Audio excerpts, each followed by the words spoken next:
Committee on Foreign Affairs will come to order. The purpose of today's hearing is to hear directly from Secretary Blinken, America's top diplomat, and get his assessment of his State Department's withdrawal from Afghanistan. I now recognize myself for an opening statement. I want to say good morning to all the members. As most of you know, this will be my last hearing as chairman of this very important committee that I say is the Committee of War and Peace. It goes back to the Continental Congress. Benjamin Franklin was the first chairman historically. And it's been an honor. It's probably been the honor of my entire congressional career, 20 years, to serve as your chairman on both sides of the aisle, Republican and Democrat. I'm extremely proud of everything that we've accomplished, most of it on a bipartisan basis. We've been the most productive committee in the 118th Congress. And I want to thank Mr. Meeks, my ranking member, but he's more than that. He's more than a colleague. He's my partner and friend. We've worked together on matters of foreign policy, national security. Most of the time we agree. And when we don't, we agree to disagree civilly. And that's the way it should be. And I would say I'm going to miss you, but I'll be around. I'll still be known as Mr. Chairman. And I plan to be a voice of reason in the next Congress, and also a strong voice on national security, sir, and foreign policy. And sir, I want to thank you for your service as well. And I know you're getting ready to go to the Middle East with the fall of Assad in Syria, which I believe brings great opportunities to the United States, but also our allies around the world for freedom and democracy. I also want to congratulate the incoming chair, the subcommittee chair of Oversight and Accountability, Chairman Brian Mast, who was selected as the next chair by the steering committee. Mr. Mast, thank you for your service, not only to this committee,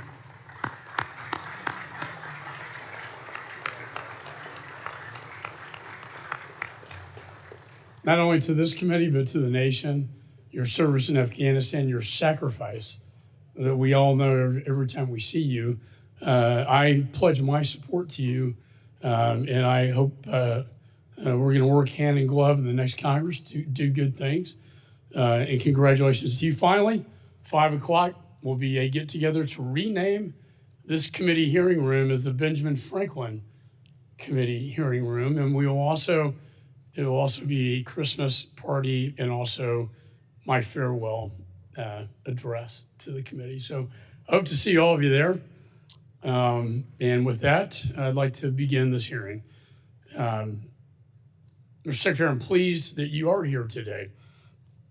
And over the last 4 years, we've enjoyed I think, cordial relationship. We've worked together on many, many issues of great importance.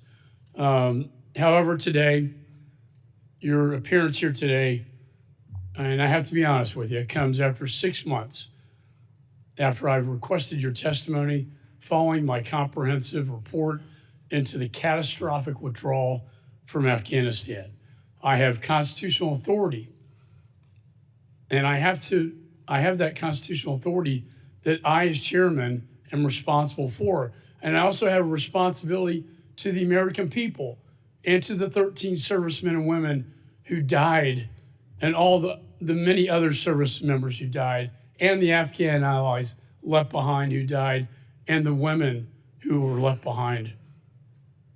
This, under Article 1 of the Constitution, is Congress's greatest role of oversight and transparency. I would have to say I've been disappointed that you've ignored my request for your testimony, forcing me to subpoena you not once, but twice. And rather than accept my good faith efforts to accommodate your schedule, you failed to show up for your September hearing. And I don't like this probably any more than you do, but while your presence here is duly noted, you are showing up only after violating a congressional subpoena, triggering consideration of a resolution holding you in contempt of Congress. I've been more than accommodating during the process, but you and your staff have fought this committee every step of the way. The fact that you're here today on one of the last weeks of the 118th Congress clearly demonstrates my commitment to this critical issue, even in the face of persistent delays. You insist you have appeared before Congress 14 times, but the truth be told, that number is really misleading. You've not appeared once during my chairmanship to testify about the disastrous Afghanistan withdrawal before this committee. Twice you have appeared on the budget. And as the head of the State Department, it was your duty to appear before this committee to inform us about legislative solutions to the issues outlined in my Afghanistan report so that this never happens again. My only goal has been to work together with you, sir, to help prevent that such another catastrophic event, to prevent that from ever happening again. Instead, you prioritized this administration's political agenda, touting the failed withdrawal as a success. On April 14th, 2021, President Biden announced his decision to withdraw from Afghanistan, no matter what the cost, go to zero, were his words. As Secretary of State, you were entrusted with the protection of American interests and citizens overseas. You ignored the Taliban's violations of the Doha Agreement. You ignored objections by our NATO and Afghan allies. You ignored the security risk in keeping the U.S. Embassy in Kabul open, despite warnings from our top military advisors. You ignored the warnings of collapse by your own personnel, as evidenced by the July 2021 descent channel cable, one that I call a cry for help that was unanswered. And now, tragically, more than 3 years after this administration's disastrous withdrawal, you're finally here to take responsibility. Mr. Secretary, I've reviewed thousands of pages of documents produced in discovery by the State Department. I've conducted 18 transcribed interviews, led 8 hearings on the Afghanistan withdrawal. I do not take the issue of subpoenas lightly, but today's hearing in your department provided these only after the committee was forced to use its oversight powers. My comprehensive investigation reveals that President Biden's unconstitutional surrender to the Taliban, that you had plenty of opportunity to plan for the inevitable collapse of Afghanistan. Instead, even with the warning bells sounding loudly, ringing loudly, you denied the imminent and dangerous threats to American interests, American citizens, and our decade-long Afghan partners. All the while, the Taliban captured province after province on their march to Kabul. And rather than step up as America's chief diplomat, you delegated this responsibility. And as the Taliban Kabul was surrendered to the Taliban on August the 14th, 2021, you, sir, were vacationing in East Hampton, New York. I do not say that with delight. I say that as a fact. Mr. Secretary, to preserve optics, you sacrificed the safety and security of our service members, diplomats, citizens, and allies. You treated terrorists as diplomatic partners and created an environment ripe for chaos.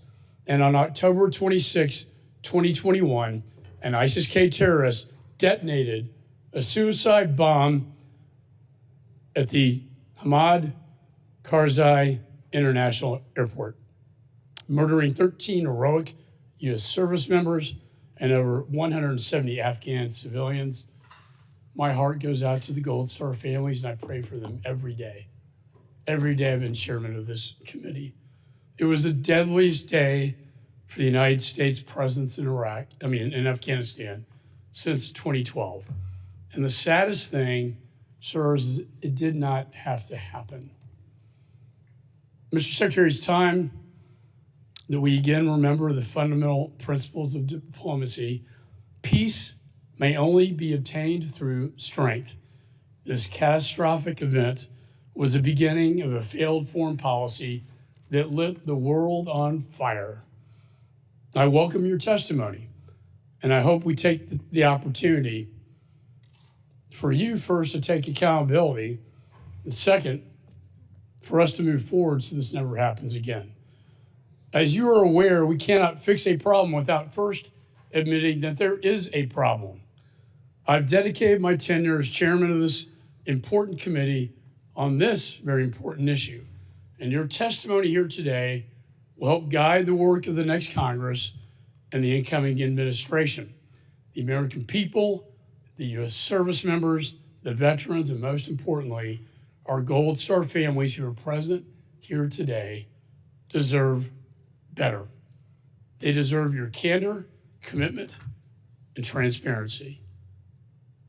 With that, the chair now recognizes the ranking member, Mr. Meeks. Thank you, Mr. Chairman. And let me first say to you that it has been a distinct honor, privilege, and pleasure of working with you. We've worked together now for over 4 years, 2 years of which I was the chair and 2 years of which you were the chair. And really, there's been no difference. Our relationship only intensified. We worked collectively together on behalf of the people of the United States of America. You're a man of integrity. You're a friend. It has been an honor and a privilege to serve with you and to continue to serve with you because we know, as you've stated, you're not going anywhere. You will still be here as a member of the United States House of Representatives. I appreciate the fact that we've always, even when we disagree, as we will disagree on this hearing, but we've always been able to talk about it, be honest with one another. And that's what's really important. You know, when you have honesty and truth and can talk, you can disagree, but it never becomes personal because of you and the character that you have. So I just have to say for the record that it's been an honor. You have been a fair chair, as well as when you were the ranking member, you have been a fair ranking member because you are a fair individual. That's who you are at the essence. And I want to also congratulate Mr. Mass, the incoming chair. And I look forward to working with you. There's no question in anyone's mind that you're loyal to the United States of America. You have done everything in the military and otherwise to represent this country. And I look forward to working with you come January 3rd or 4th when this committee resumes as the next chair of this committee, and look forward to working with you in the same manner that I've worked with Mr. McCall. Now, Thank you for those yes, kind words. yes. I appreciate that. Now I want to thank you, Secretary Blinken, for being here today, and I know that we want to get you out. There's a lot that's going on in Syria and around the world, and you will be leaving here or on a plane immediately post this here. So your departure will take you straight to the Middle East, where there's dealing with the related situations of Syria. But thank you for being here. And for me, Mr. Secretary, this will be, if I recall correctly, your 6th time being that you've joined us to provide testimony, including your appearance in September of 2021. You were the very first cabinet official from the Biden administration to testify to Congress immediately after our withdrawal from Afghanistan. And I will, even before you testified before the Senate, you were right here in the House to testify about that. And despite insisting that they needed to hear answers from you and repeatedly accused you of stonewalling, my Republican colleagues nevertheless released what I see as a partisan and misleading report on the U.S. withdrawal from Afghanistan in September that distorts the facts received in their own investigation from 16 State Department witnesses and thousands of pages of documents that you made available to us. Sadly, on this brand, as I have pointed out at every term and every hearing, the Republicans' so-called investigation has been nothing but a cudgel aimed at partisan politics, in my opinion, to claim now that it's aimed at a real and legislative purpose when I don't see any tangible. They have not introduced a single bill. There's not been a bill at all introduced from this investigation. But there is perhaps no better example on how dishonest and I would say politically motivated this exercise has been than how the Republicans misled the public on the ISIS attack at Abbey Gate. For months, Republicans publicly suggested the Abbey Gate bombing could have been prevented and that a Marine had a bomber in his sights. Privately, however, they received information from the Department of Defense's investigation dating back as far as February of 2022 and again reinforced in April of 2024, findings that the bomber and the person the Marine identified were two different people and that the attack was not preventable. Because the GOP had this information, you would think it would be logical to assume that the GOP's report would make those facts crystal clear. So does their report do that? No. Instead of being straightforward with the American people or the Gold Star families who have suffered so much and who we all keep deeply in our prayers, they continued to muddle the facts. Notwithstanding DOD's clear evidence, the GOP report tries to sow doubt on the DOD's findings by asserting on page 27 that, quote, many who were on the ground that day still believe they were one and the same. The full report remains classified, end quote. To my colleagues across the aisle, beliefs are not facts. Information that the Department of Defense publicly reported, for which I ask unanimous consent to submit for the record, Without objection, so ordered. is not classified. The two men were not the same.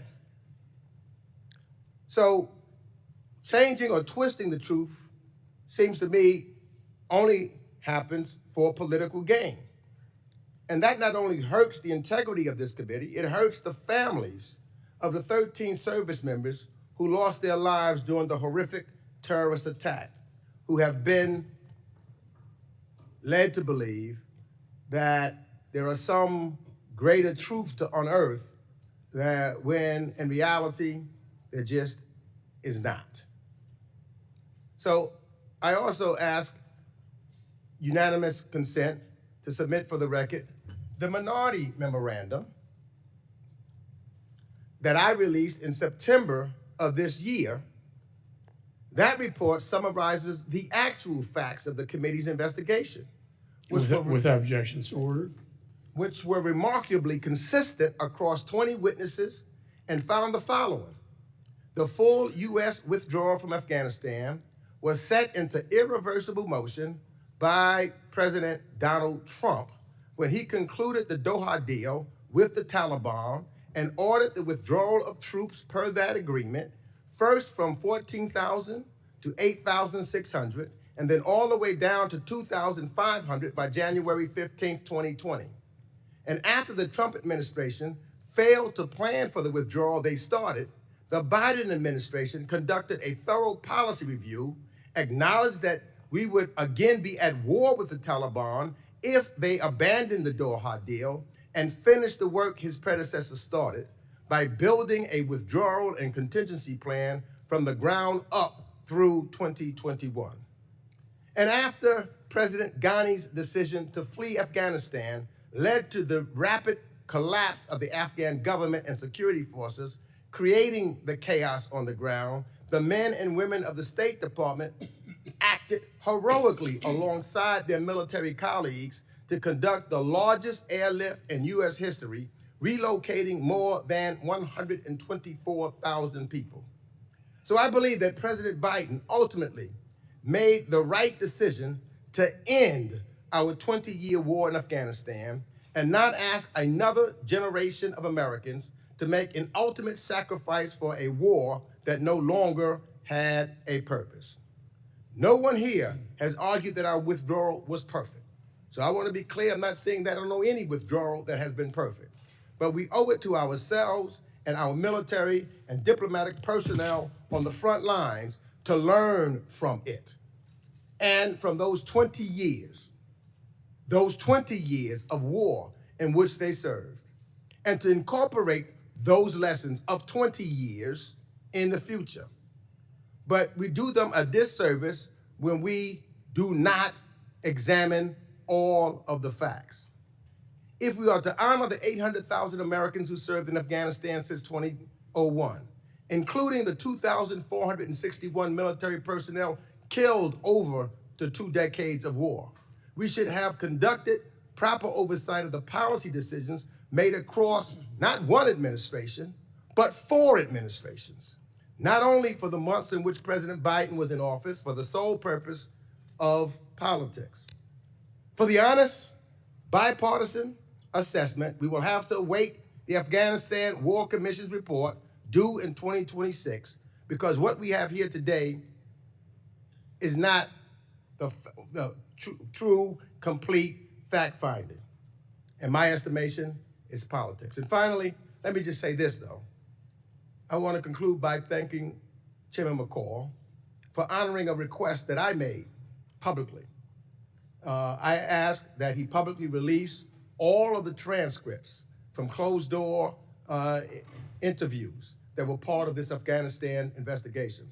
And I asked the chairman to do the same for all other remaining transcribed interviews conducted as part of the committee's oversight investigation.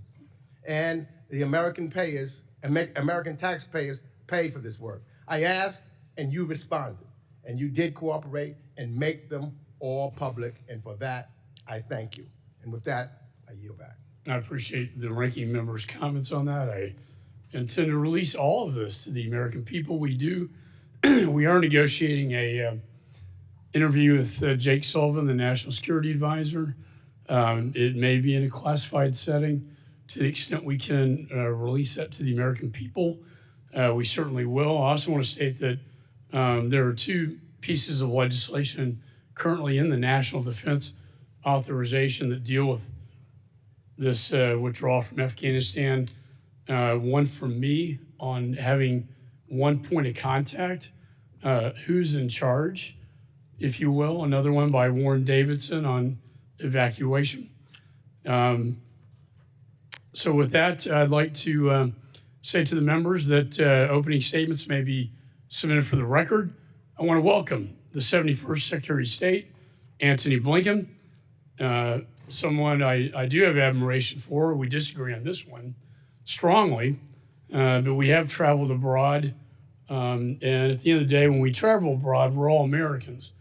But as you know, sir, I have issue with you over the handling of this matter, and I recognize you for your testimony here today. Mr. Chairman, Ranking Member Meeks, distinguished colleagues on this committee, first of all, let me just say I have very much appreciated working with you these past 4 years, working with the Ranking Member. I think we've done good and important things together. Antony Blinken, Secretary of Genocide, Butcher of Russia. 258, we have a disruption. Remind the audience members, disruption of committee proceedings is against the law. Holding up signs or making verbal outbursts during the proceedings is disruptive and will not be tolerated. Any disruption will result in a suspension of the proceedings until the Capitol Police can restore order. This includes the raisings of hands and other forms of disruption. With that, I now recognize the Secretary. Thank you, Mr. Chairman. And just to say how much I've valued and appreciated working with you these past 4 years, the dialogue that we've had, including with this committee, where we've agreed, where we've disagreed, including on Afghanistan. I want to recognize everyone who served in Afghanistan, including on this committee. Our thoughts are with the Gold Star families of the 2,461 American service members, as well as State Department and USAID employees.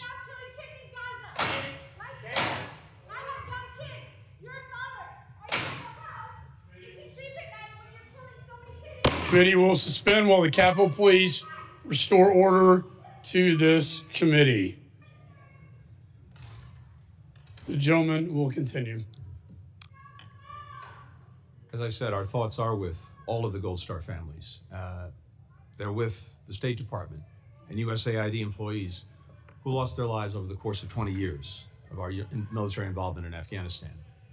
And I think today especially of the 13 heroes that we lost at Abbey Gate. And I deeply regret that we did not do more and could not do more to protect them. And to those families who are here with us today, you're in my thoughts, in my prayers. I wish that Nicole was here with us today. I'm deeply sorry that she's not. I'm also deeply grateful to the dedicated professionals from the State Department, from the Defense Department, from across the government, from civil society, other partners who did so much to support the people of Afghanistan over those 2 decades. You scum! The blood of your victims will stand. Committee will come to order. We will never let you forget. Committee will suspend while the Capitol Police restore order. Fucking slayer!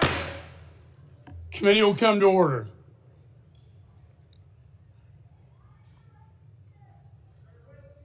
The gentleman will continue. Thank you. I'm here today to continue the department's extensive cooperation with this committee. As you know, Mr. Chairman, the department's provided over 20,000 pages of documents to you.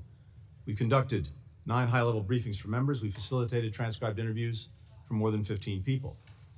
I personally testified before the House and Senate committees 14 times with questions on Afghanistan, including 4 times before this committee.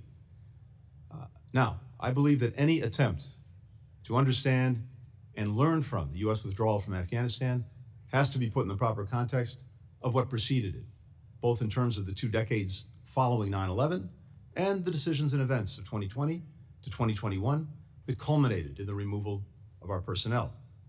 When President Biden took office, he inherited an agreement the previous administration had reached with the Taliban to remove all U.S. forces from Afghanistan by May 1st of 2021. At U.S. insistence, the Afghan government had released 5,000 Taliban prisoners, including top war commanders. The United States reduced our own troop levels from 14,000 to 2,500 in December of 2020. In return, the Taliban agreed to stop attacking U.S. and partner forces, to refrain from threatening Afghanistan's major cities, and to pursue intra-Afghan negotiations toward a ceasefire and a political settlement. But it continued a relentless march in the countryside so that it controlled or actively contested territory containing 3/4 of Afghanistan's population by December 2020. In January 2021, the Taliban was in the strongest military position it had been in since 9/11, and we had the smallest number of U.S. forces in Afghanistan since 2001. Despite the profound effects of the Doha Agreement, President Biden ultimately opted to implement the previous administration's decision to withdraw American troops and honor his pledge to end our nation's longest war. To the extent President Biden faced a choice, it was between ending the war or escalating it. Had he not followed through on his predecessor's commitment, attacks on our forces and allies would have resumed, and the Taliban's assault on the country's major cities would have commenced. That would have required sending tens of thousands more U.S. forces back into Afghanistan to defend ourselves and prevent a Taliban takeover, with at best the prospect of restoring a stalemate and remaining stuck in Afghanistan under fire indefinitely. President Biden inherited a deadline, but no plan to meet it. At his direction, beginning in the spring of 2021, the administration, and the State Department in particular, engaged in extensive planning for a whole range of outcomes. We pursued a sustained campaign to urge any Americans in Afghanistan to leave. We restarted and dramatically increased resources to what had been a moribund special immigrant visa program to bring Afghans who had worked by our side over 20 years to the United States.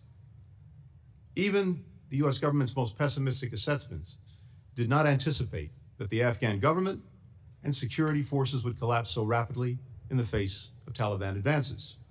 Nevertheless, because of the administration's extensive interagency planning and coordination, when Kabul fell on August 15th, the United States was able to evacuate our embassy and relocate our diplomats to the airport within 48 hours.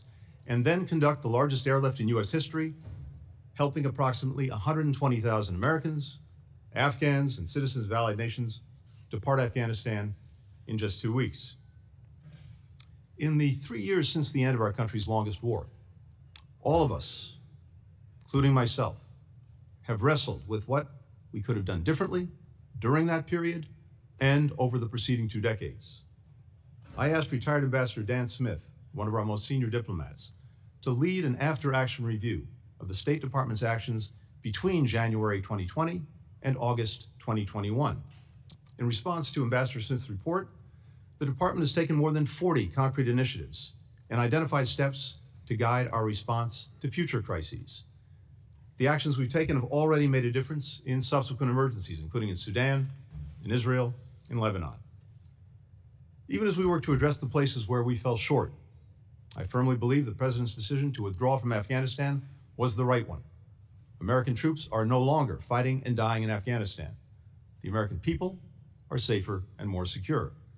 In fact, many of the most pessimistic predictions have been thoroughly disproven. We were told Afghanistan would once again become a haven for terrorists, and that, as the majority report contends, we would be all but blind to the situation on the ground. In fact, Al-Qaeda, the group that attacked us on 9/11, has not regrouped in Afghanistan, and in August 2022, we launched a precision strike in downtown Kabul that took out its leader, Ayman al-Zawahiri, with no American boots on the ground.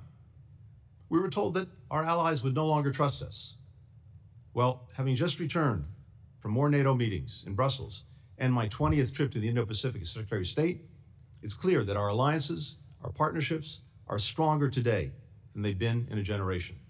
You can see that in the more than 50 countries that we brought together to defend Ukraine against Russia's ongoing aggression, and in the unity of purpose and action that we built for contending with the challenges posed by China. We were told hundreds of Americans and Afghan partners would be left behind. Yet today, every U.S. citizen who told us that they wanted to leave during the evacuation has now had the opportunity to do so. And to those Americans who entered the country since August 2021 and have been detained by the Taliban, we will not rest until we bring you home. Since September 2021, the administration has resettled more than 185,000 Afghans. We've approved or welcomed to the United States more than 68,000 Afghans under the Special Immigrant Visa Program. That is nearly half of all of the SIVs issued since the program's inception in 2009. This is a profoundly difficult period for the Afghan people, especially Afghanistan's women and girls. But I believe the final chapter has not been written on Afghanistan. Just last week, I had the chance to be with many partners who supported the evacuation effort, including members of Congress. We were joined by a resilient and resourceful young woman who left Afghanistan in August 2021 and is now an aerospace engineering student at MIT. She aspires to be the first Afghan woman astronaut. In part because of our two-decade commitment to Afghanistan, there are many more women who have the opportunity to go to school, to connect with the wider world, to imagine a different life for themselves. And these women, their experiences, their hopes, will, I know, one day help pave a path to an Afghanistan where all people can actually choose their own futures. Thank you. Thank you, Mr. Secretary. I personally, and other members, we got 4 busloads of girls at the American School of Music out after Navigate, who are now in Portugal. They performed at Carnegie Hall and the Kennedy Center. But there are many women, unfortunately, who are now enslaved under Sharia law by the Taliban. I now recognize myself for questions. Mr. Secretary, in September of this year, your State Department's Inspector General revealed that Embassy Kabul, under your leadership, abandoned, quote, sensitive security assets, unquote, during the deadly Afghanistan evacuation. Those lethal assets included firearms, armored vehicles, and other weapons. Your IG concluded the embassy left them intact for the Taliban. And if that wasn't bad enough, documents, classified documents, many that I subpoenaed, also reveal that you left behind droves of the embassy's, again, classified documents to the Taliban. Your own diplomats described desperate attempts to burn documents on the rooftops and in the embassy while helicopters took off the embassy's roof, very reminiscent in my younger life of Saigon. All because the administration failed to prepare. Finally, your chief of mission kicked out the embassy's Afghan employees from HKIA, telling them to come back later, leaving them to the Taliban, who never made it back, who never survived, who we gave our trust to that we would protect them. You left weapons behind to the Taliban, classified documents to the Taliban. You left behind embassy employees to the Taliban. And now 3 years later, your own IG, Inspector General, concluded that your State Department has been unwilling and unable to learn from its mistakes. My question is, have you read the IG report and have you held your own State Department accountable? Mr. Chairman, first, with regard to the documents, we have in place at every embassy, including in Afghanistan, a process by which sensitive documents are destroyed in the event of an evacuation and shutting down the embassy. We began that process on August the 1st. And then when we got to August the 12th, before the collapse of Kabul, we proceeded with the emergency destruction of all of the remaining sensitive documents. And that process was complete by the 14th, a day before Kabul fell. That's a process that we engage in wherever we have an emergency, and that's exactly We're reclaiming my time. I mean, the fact is, they should have been evacuated long before. I mean, you were still negotiating as the Taliban entered Kabul. The embassy should have been, as the military advised you to do, evacuate that embassy. Let me ask you this. When President Biden announced his unconditional surrender to the Taliban on April the 14th, 2021, you demanded that Embassy Kabul remain open, no matter what the cost. Your personnel opposed that. In fact, they did so in a cabled dissent that we were able to get from you in our discovery process, a cry for help. The chairman of the Joint Chiefs to the CENTCOM commander, Millie McKenzie, said this was a fundamental mistake, a fatal flaw, and their biggest regret is keeping the embassy open despite the advice of your own people on the ground and military advisors. Why did you do that? Very simply, because no one anticipated that the government and the Afghan armed forces would collapse as quickly as they did. We anticipated, and every intelligence assessment that we had anticipated, that Kabul would remain in the hands of the government, in the hands of the Afghan armed forces, through the balance of the year. And I mean, reclaim my time because I want to say. Let me finish. I will let you finish. The chairman of the Joint Chiefs, comment. Mark Milley, said, "Nothing I or anyone else saw indicated a collapse of the army or the government in 11 days. The DNI, Avril Haines, said, in the days leading up to the Taliban takeover, intelligence agencies did not see collapse as imminent. This unfolded more quickly than they anticipated, including in the intelligence community." Okay, reclaim my time. I hear what you're saying, that no one saw the collapse coming. However, I've read the dissent cable, your embassy personnel, that you provided to me, that they sent to you in July before the collapse in 2021, warning of Afghanistan's imminent collapse, fearing for their safety. You personally read this, sir, and cleared it. Your Deputy Secretary, Brian McKeon, testified before this committee that you took no step to answer the cries for help. And as you know, Secretary of State, you have a responsibility to protect Americans and diplomats. Mr. Chairman, that's incorrect. Why did you ignore the cries for help? Why did you leave this embassy open? And finally, who was in charge? Was it you or Mr. Sullivan? Because it seems to me you delegated all your responsibility on this. You had very little to do with it, and it was Jake Sullivan and the National Security Council at the White House calling all the shots. However, under law, sir, you're the captain of the ship. Mr. Chairman, that's incorrect on a number of counts, as is the report that I've read. First, when it comes to a NEO, the evacuation, that is a decision that's reached by the entire interagency and ultimately by the President. The State Department initiates it by asking the Department of Defense to proceed with it, but the decision itself is reached as a result of interagency deliberations. And we did not, as an interagency, and that includes the Secretary of Defense, the Chairman of the Joint Chiefs, the National Security Advisor, Who's in the charge? President.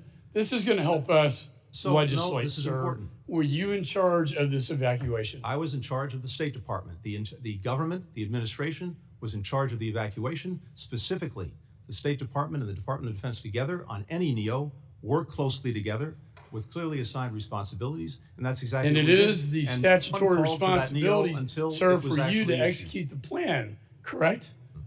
The NEO. The NEO was plan. executed by the State Department and the Defense Department together. And I would have to say, sir, waiting till the last minute is not executing a plan at all. And it led to the deaths of many Again, Americans Mr. Chairman, and Afghan people and Afghan allies. Mr. Chairman, the record reflects that, again, this decision was reached collectively.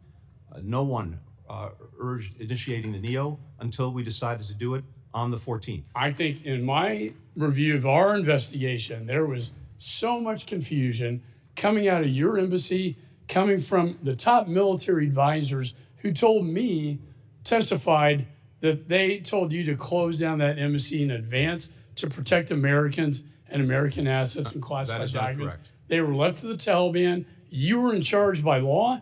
You may have delegated this. I don't know. But to legislate moving forward, I need to know who was in charge. And that's why it is so important that Mr. Sullivan, the National Security Advisor, come before this committee and give his testimony about what the hell was going on during this disastrous evacuation. With that, I now recognize the ranking member. Thank you, Mr. Chairman. I do recall a meeting here in the Capitol, bipartisan, downstairs, and we were meeting with President Ghani of Afghanistan. And we had talked to some folks, and President Ghani was very vehement that he was not going to leave Afghanistan. He was vehement that the Afghan troops were there and he would stay there, to all these members of Congress. And to everyone that I talked to from almost anywhere was clear that that was his position.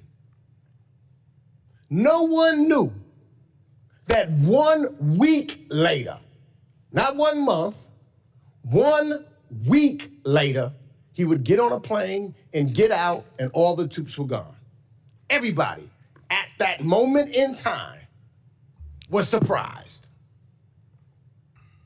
And that's a fact. Let me ask some yes or no questions real quick, because I believe that you got to look at this whole thing you talk about. So, Mr. Secretary, President Trump's Doha deal explicitly committed to the United States to withdraw all U.S. and allied troops, as well as contractors, by May 2021. Yes or no? That's correct. But the speed of that withdrawal, outside of an initial reduction to 8,600 troops, was not specified by the deal. Is that correct? That's correct. And despite that, President Trump unilaterally reduced the U.S. presence twice beyond that, leaving just 2,500 troops when President Biden took office. Is that correct? That is correct. So, and we've seen that President Trump was prepared to go to zero. In fact, Ambassador Kelazar testified to the committee that the messages coming out of the Trump White House led the Taliban to conclude that Trump was getting out regardless of what was agreed in the Doha deal. So let's be clear about the conditions. If we're going to be factual about this, you've got to consider the conditions that Trump handed over to you in the Biden administration. a firm commitment for a total withdrawal with no allowance for a residual force or contractors, a limited number of troops on the ground, and no real prohibition or attacks on our Afghan allies. We've heard testimony from General Milley, Ambassador Calazar, and others that if we had tried to reopen the Doha deal, the Taliban would have resumed attacks against us. Do you agree, Mr. Secretary, with that assessment? Yes or no? I do. So that was the fundamental choice facing President Biden, to complete the withdrawal that was initiated by President Trump, or re-escalate the conflict. Is that correct? That is correct. So what do you think President Biden's decision to complete the withdrawal and end this so-called forever war gained us? It gained us an end to America's longest war. It gained us not having another generation of Americans going off to fight and die in Afghanistan.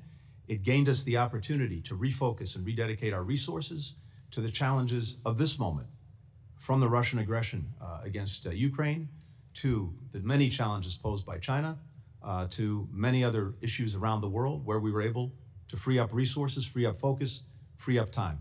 You just hit something, because just months after the withdrawal from Afghanistan, we did face a new threat, and that was Putin's illegal and unjustified renewed invasion of Ukraine in February of 2022. So yes or no, do you see any connection between Putin's re-invasion of Ukraine and the United States withdrawal from Afghanistan? No, on the contrary. I think our adversaries, including Russia, would have been delighted if we had doubled down and remained stuck in Afghanistan for another 20 years. Now, in 2008, we had, between Afghanistan and Iraq, about 200,000 forces deployed. You'll recall what else happened in 2008. Russia invaded Georgia. In 2014, we still had about 12,000 forces in Afghanistan. You'll recall what else happened in 2014. Russia, for the first time, invaded Ukraine. Because we were able to refocus our time, our resources, our efforts, we were able to build this coalition of more than 50 countries that has stood up to Russia's aggression. And I must say, the chairman has done a remarkable job over these last 3 years. I agree. We worked very closely, in that coalition. the chairman and I, in making sure Ukraine had everything that it needs. In fact, sometimes he was in front of me, and other times we went together, but he has been a champion on Ukraine. But the issue that I'm trying to make sure, and I think this is what you said, that the withdrawal from Afghanistan did not hinder our capacity or our credibility to lead our allies in a robust response to the invasion in Ukraine. That's correct? That is correct. As well as the withdrawal did not inhibit our relationships with our allies. That is correct. In fact, just the opposite. It may be my last question, your assessment of the strength of NATO and our alliances system today. Has the withdrawing from Afghanistan let us focus on the most urgent threats to global security? Yes or no? NATO is stronger, it's bigger, it's better resourced, it's more focused than it's ever been. The gentleman's time has expired. Let me just say, with the fall of Afghanistan, within months, Chairman Xi and Putin made an agreement at the Olympics in Beijing, and we saw satellite imagery of the Russian Federation moving towards Ukraine. I don't think that was by accident. That was by design. Putin saw weakness, and he took aggression, and he invaded Ukraine, and then the Ayatollah reared his ugly head in the Middle East, and Chairman Xi is on fire in a hot zone in the Indo-Pacific. With that, the chairman now recognizes the gentleman from New Jersey, Mr. Smith. Thank you very much. Pardon me, Mr. Chairman, and welcome, Mr. Secretary. I have a number of questions, and I've asked some of those in the past, and so I won't repeat those. But I chair the China Commission. I've chaired 105 plus hearings on human rights abuse in China, Xi Jinping's absolute malevolent behavior towards the Uyghurs, and all the other atrocities that are committed each and every day. But what concerned me with our, I believe, egregiously flawed exodus from Afghanistan was how dictators around the world, especially Xi Jinping, looked at that and his propaganda organs like the Global Times and said to the people of Taiwan, here's one editorial, why the US will abandon Taiwan eventually. Another one was Afghan abandonment is a lesson for the Taiwan's DPP. And when you read it, they're telling the people over and over again in Taiwan that America's resolve was questioned, is questionable, that we will leave them too. And I won't read the editorial, but editorials, because they are very, very disturbing. Dictators love weakness. They probe with bayonets, and if they can get away with something, they will. And I think the chairman is right when he talks about Putin as well. And you had said before how you thought they would be happy if we were bogged down for the next 20 years. But I look at it a different way. They look at how it was done. Yes, we were going to get out of Afghanistan, but the way we did it led to the loss of American lives, which we've seen the pictures again shown here. And we've all met with those families of those loved ones and countless numbers of Afghans. So the impact of this, can you at least admit that to the dictatorships of the world, they saw that and they saw it as weakness, and they go to avoid if they think there was one. Secondly, how many Americans are still in Afghanistan? And post-Exodus, how many were jailed, killed, tortured, left behind? I know that there was a lot of talk that we encourage people to leave, but we all remember that Reuters broke that story about how the president had, in a conversation with Ghani, had said very clearly that even if we have to make it up in terms of the situation, to project it as if it's better than it is, here's the way he put it. This is President Biden. And there's a need, whether it's true or not, there's a need to project a different picture. And that was done on July 23rd. So while we may admonish people to leave, they're listening to our own president who says there's a 300,000-man army, well-trained, but meanwhile, in back channel, talking on the phone to Ghani, he's saying, project a different picture. Very, very disturbing. I mean, we got to be truthful. Thank you. Two things on this. First, we engaged in a sustained campaign to get every American in Afghanistan who was still there to leave. 19 messages to that community between February and August. And by the time the evacuation took place, there were still about 6,000 Americans left in Afghanistan. Now, who are they? They're almost all dual citizens, almost all of whom, had lived, worked, had their families in Afghanistan for generations. And so you were still down to 6,000, despite every effort to get people to leave, including offering to pay for their travel. The airport remained open until August the 15th. In the weeks of the evacuation, the 2 weeks of the evacuation, almost all of those 6,000 remaining, we were able to get out. We were left with a few hundred on August the 31st. There were a couple of hundred, and this is what I testified to, who had identified themselves to us. And keep in mind, as you know, when you travel to a foreign country or you leave a foreign country as an American, you don't have to register. You don't have to make yourself known. We made every effort to get in contact with everyone, but by the time of the end of the evacuation, there were still a couple of hundred American citizens left who had identified themselves to us and told us they wanted to leave and who couldn't get to the airport or get into the airport. There were several hundred others who were there and we knew of who did not want to leave, either because they didn't want to leave extended family members behind or they just chose not to leave. So after August 31st, as I said and committed to this committee and to this country, there is no deadline on getting Americans out of Afghanistan who want to leave. In the ensuing 3 months till the end of the year, we got 500 American citizens out of Afghanistan who had identified themselves to us and said they wanted to leave. To my knowledge, every American who identified themselves and said that they wanted to leave has been given an opportunity to do so, and we've carried that out every single day. As to those who went back and some who got detained, we are working every day to get them out, to get them back. And we will not stop for the duration of this administration, and I know that the incoming Trump administration will carry that on if we're not successful in getting them back. Amount of time. Are any in jail today? Yes, They are. they are. These are Americans who went after the evacuation for a variety of reasons. We're talking Gentleman's about time's 7 expired. people. I am going to keep the 5-minute rule to strictly because I want every member to be able to have time to ask questions. Chair now recognizes Mr. Sherman. Mr. Secretary, thank you for your service to our country.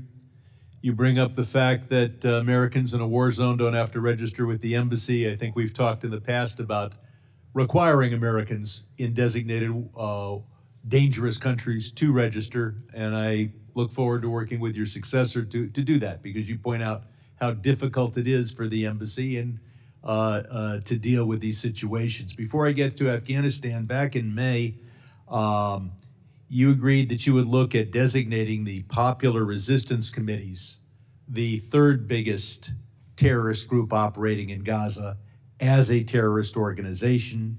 They are responsible for so many deaths, including 3 Americans. This committee voted for my bill to so designate them. Do I have your commitment that in the next 2 weeks, your department will make a decision as to whether to designate the Popular Resistance Committees a terrorist organization? If we can complete the work necessary to go into that, yes. I don't know if Well, I asked you to do it in May. How many years does it take? Well, as you know, there's a lot that goes into these designations. Making I sure that do. we meet the law, and if we can complete that work, we will. When you were here in the past, I think you correctly told us you inherited a deadline. You did not inherit a plan. The gentleman from New Jersey argues that we should have stayed. But that's after Trump released 5,000 bloodthirsty terrorists. Had we stayed, would those terrorists, including the current head of Afghanistan, who was also released by Trump, been able to, would they have been willing to risk the lives, every one of those 5,000, risk their lives in order to kill as many Americans as possible? That seems highly likely. I can't speak to every one of the 5,000, but certainly many of them went back to the fight. So we we went into Afghanistan. We drove Al Qaeda out. We accomplished something in the George W. Bush administration. In Obama administration, we killed bin Laden. We stayed in Afghanistan for the whole Trump administration. 63 of our best and died. 57 came back without the president bothering to be at the ceremony with their return. The question is, did we accomplish anything during the Trump administration? Did we get a better deal in 2020 than we could have gotten in 2017? Now, the deal we got in 2017 was total surrender. The only requirement was that the Taliban not be a center for international terrorism. They have that obligation anyway. They did not commit themselves to protecting our troops on the way out or our embassy on the way out. And moreover, the Taliban is not in violation of the Trump agreement when they hold 12-year-old girls as sex slaves, kill every LGBT person they can, kill any Afghan that converts to Christianity. So the deal was the weakest ever, and it had no enforcement. So couldn't we have gotten that same deal in 2017? And would 63 more American soldiers be alive if we had done that then? Look, in fairness, I think we have to ask ourselves about our ongoing presence in Afghanistan after we got bin Laden. We had dismantled Al Qaeda. We'd removed it as a threat. We got the leader, the guy who Right. attacked So us. if we and so I think so we we need to got look back something. We need to when look we back at this entire period. And look at the But decisions that clearly everyone the made. Trump years, 4 years of death of American troops, and we accomplished absolutely nothing. We signed an agreement under which the Afghan government is free to use 12-year-old girls as sex slaves and to kill those who convert to Christianity. Some 11 to $13 billion of U.S. weapons were sent by Trump and scattered all over Afghanistan. And this committee has put forward the idea that we should have somehow collected those weapons from men who wanted to keep them and who were armed with those weapons. Could we have accomplished that without any significant American casualties all over Afghanistan collecting the weapons? No, we could not. Would there have been hundreds of American casualties in your estimation? I can't give you a number, but certainly there would have been casualties. I yield back. gentleman yields, let me announce also that Mr. Sullivan, National Security Advisor, has agreed to testify before this committee on December the 17th at noon. And I insisted on behalf of the members that all members be able to participate in that briefing. Chair now recognizes the gentleman from South Carolina, Mr. Wilson. Thank you very much, Chairman Mike McCall, and thank you for your 4 years of leadership on this committee. It's just been so effective for the American people. And then we all know that Chairman Brian Mast-Elect will do an excellent job continuing the tradition of serving the American people. And what an exciting time in history that as we face such positive changes with the removal of dictator Assad from Damascus, what can occur and what needs to occur. But sadly, the Assad departure and anything that's been positive was despite the Biden administration. Because, hey, until last week, there was an effort to try to some level of normalization with Assad, which is, but that's not what we're here today. But it's a continuation, and that is the Biden administration's surrender in Afghanistan has actually set the stage for foreign policy disasters around the world, with mass murder shamelessly being conducted around the world. Our allies who stood with us for decades watched as the Americans capitulated to terrorists, creating safe haven for terrorism, and abandoned allies. It was so incredible that this catastrophic decision of was the worst ever for American military and national security. And sadly, President Biden on August 26, 2021, claimed that he had letters, quote, had letters from the military indicating they supported his decision. And Mr. Secretary, I'll be giving you copies that evening. I sent a letter respectfully to the president asking for copies of the letters, and every couple of months I've sent letters to the president respectfully asking for copies of the letters of where the military, he alleged, supported his decision. With the Doha agreement, President Trump stated from day one that any withdrawal would be conditions-based and would actually maintain control of Bagram Airfield, which is so critical.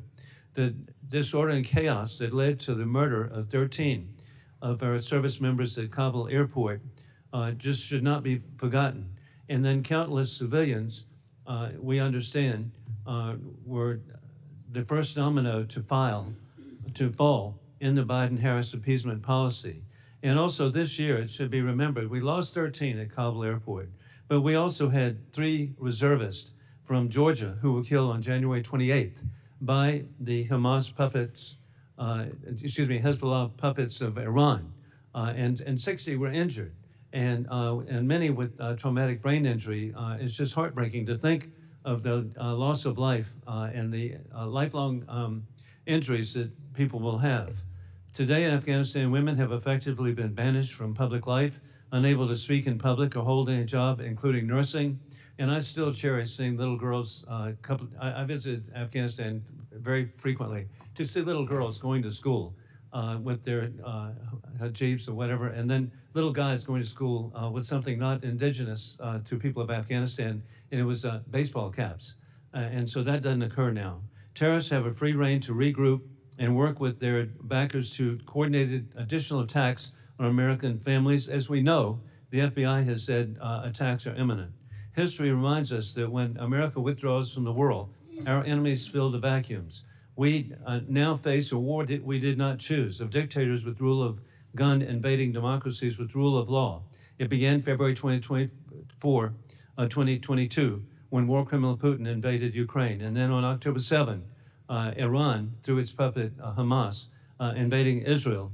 And we all see that the risk that we have, and it's personal to me, Mr. Secretary, my appreciation of the people of Afghanistan. I was grateful to serve with the late Sheila Jackson Lee as co-chair of the Afghan caucus. And we met with so many wonderful people who, it's bipartisan, our concerns. And then I'm grateful my former National Guard unit, 218th Mechanized Infantry Brigade of the South Carolina Guard, served for a year under General Bob Livingston. they've developed a real fondness for their Afghan brothers. And finally, I'm really grateful my number 4 son, First Lieutenant Hunter Wilson, served for a year as an engineer in Afghanistan. And so I would just really want to let you know that I'm just so disappointed. Hey, I really get trouble at home. I said I wanted Biden to succeed, but this has not occurred, and we've just got to address this. And with that, I yield back my time. Gentleman yields. The chair recognizes Mr. Connolly. Thank you, Mr. Chairman, and thank you for your tenure and for your friendship and decency serving as chairman of this prestigious committee. I'd like to put a picture up which seems to suggest, Mr. Secretary, that the Republican narrative is correct about you. There you are with a prominent Taliban negotiator. Do our tech people have that picture?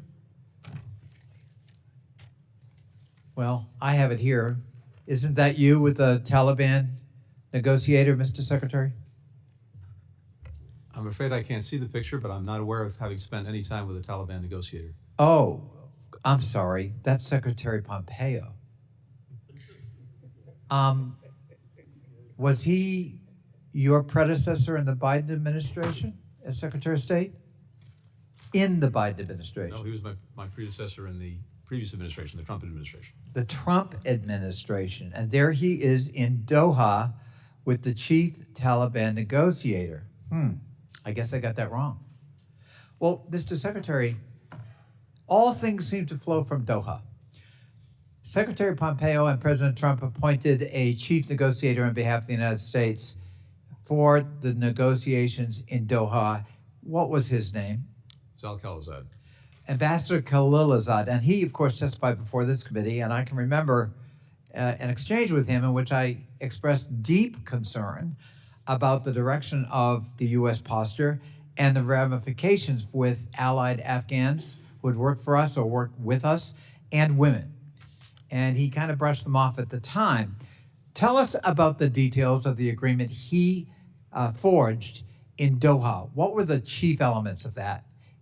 Concisely, if you would. Yeah, in essence, the agreement provided for this. It provided that the Taliban would not use Afghan soil to attack us or our interests. Right. No. It would start an intra-Afghan negotiation, and as part of that negotiation, there would be discussion of a ceasefire and a political roadmap for the future of Afghanistan.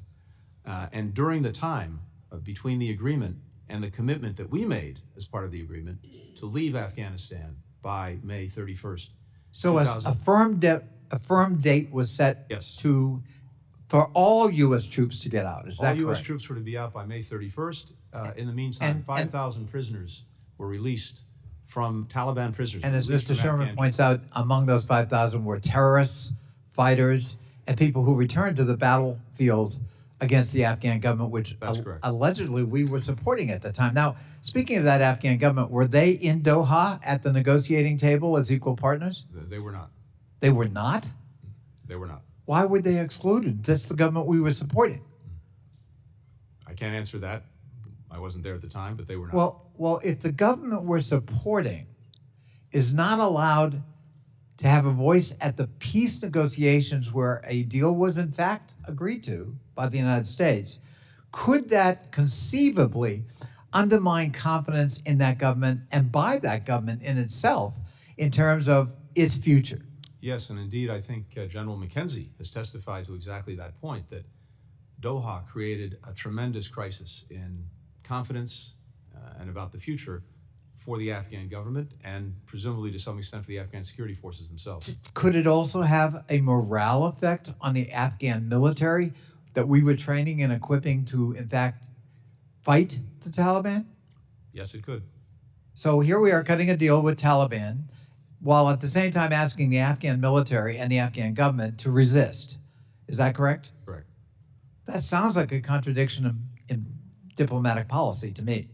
That's kind of hard to follow, and it seems to me that we, by agreeing to that in the Trump years with Secretary Pompeo, your predecessor, and Ambassador Khalilzad, we actually set in motion an untenable but probably irrevocable kind of, folding of events. Is that a fair statement, do you think? Once the deadline was there, all troops out by May 31st of 2021, and as part of that, an agreement from the signing of Doha to that date, not to attack U.S. forces, but with the obvious conclusion to be drawn from that, that if that deadline was not respected, the Taliban would resume its attacks on U.S. forces, on partner forces, and its attacks on the cities.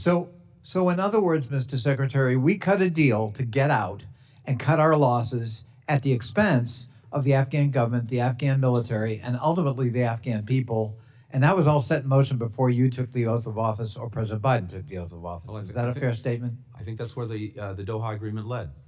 I thank you, and I yield back. Let me just state that the Taliban was not in compliance with the Doha agreement when the evacuation was ordered. And your own senior advisor, Ned Price, said that the Doha conditions were, quote unquote, immaterial to the evacuation.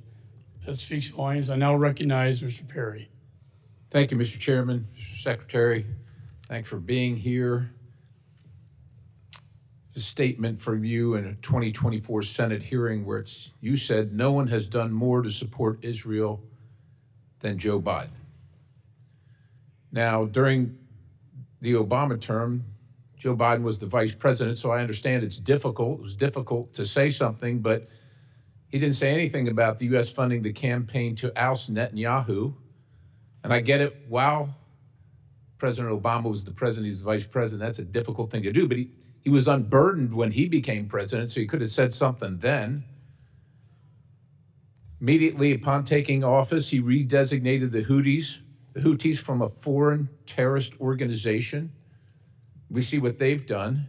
That hasn't been helpful to Israel. He restored the sanctions waiver. I remind everybody that Iran exports are at a 5-year high with 3.4 million barrels being sold every day, funding their terrorist activities all across the globe. The president made a red line for Israel going into Rafah to defend itself, withheld arms shipments to Israel so it couldn't defend itself, continually called and calls for Israel to lay down its defenses in demanding a ceasefire, continues at this time to undermine Netanyahu in this time of war. Again, I think I already said about the sanctions waiver, but the president didn't even go to greet the prime minister when he came to the United States. He didn't even send the vice president. Actually used Israel funding to get Ukraine funding, used Israel. Again, oil exports at our 5-year high, and that money goes directly to support Iran, Israel's mortal enemy, and all their proxies, including the Houthis, Islamic Jihad, Hamas, Hezbollah, you name it. Continues to support United Nations Relief and Works Agency and the activities of those within involved in the terrorist attack on Israel on October 7th. That's just a few things that I quickly found, knowing that you would be here, Mr. Secretary, and you said, no one, starting with President Biden, has done more to make sure they have what they need to defend themselves from Hamas, to deal with the threat Hamas poses. And that's also from a 2024 Senate hearing, Mr. Secretary. No one has done more to support Israel than Joe Biden. I'm thanking the good Lord that he's not against Israel, Mr. Secretary. I don't know if you have anything to say. I'm sure you're going to have a list of all the wonderful things that he's done to support Israel, but you can't support Israel while you're at the same time supporting their mortal enemy. You can't support Israel at the same time demanding that Israel support Hamas. You can't support Israel when you're allowing Iran access to billions of dollars used to fund terrorism, not only in Israel, but around the globe, threatening not only Israel, our greatest ally, but also the United States of America and its interests abroad. So if you want to defend all that, You're welcome to it, Mr. Secretary. Thank you. I'll say simply this. When Israel was attacked on October the 7th, the President of the United States rushed there, the first president to go to Israel during a time of war. When Iran mounted attacks, unprecedented attacks on Israel, not once, but twice, the first time we've seen direct attacks by Iran on Israel, the United States, for the first time ever, actively participated in Israel's defense and rallied other countries to do the same, making sure that those attacks couldn't succeed and enabling Israel to take the strikes that it took to debilitate Iran's air defenses. If you want to go back more years than that, the Memorandum of Understanding, the 10-year Memorandum of Understanding that provides the money for Israel's defense, that was negotiated by President Obama, and Joe Biden was a lead in that effort to get it. And as a result, the equipment, the munitions, the arms that Israel has had, as a result of that agreement, have enabled it to deal with Hezbollah, to deal with Hamas, to deal with Iranian-aligned If I may, sir, in the remaining Iran. 10 seconds, if this president were on both sides of this war providing Iran all that it has provided, maybe those people in Israel that died on October 7th would still be alive. I yield. That is simply incorrect. And Gentleman yields. Chair recognizes Mr. Keating. Thank you, Mr. Chairman. First to Gold Star families that are here, I appreciate your being here. Everlasting gratitude for your sacrifice.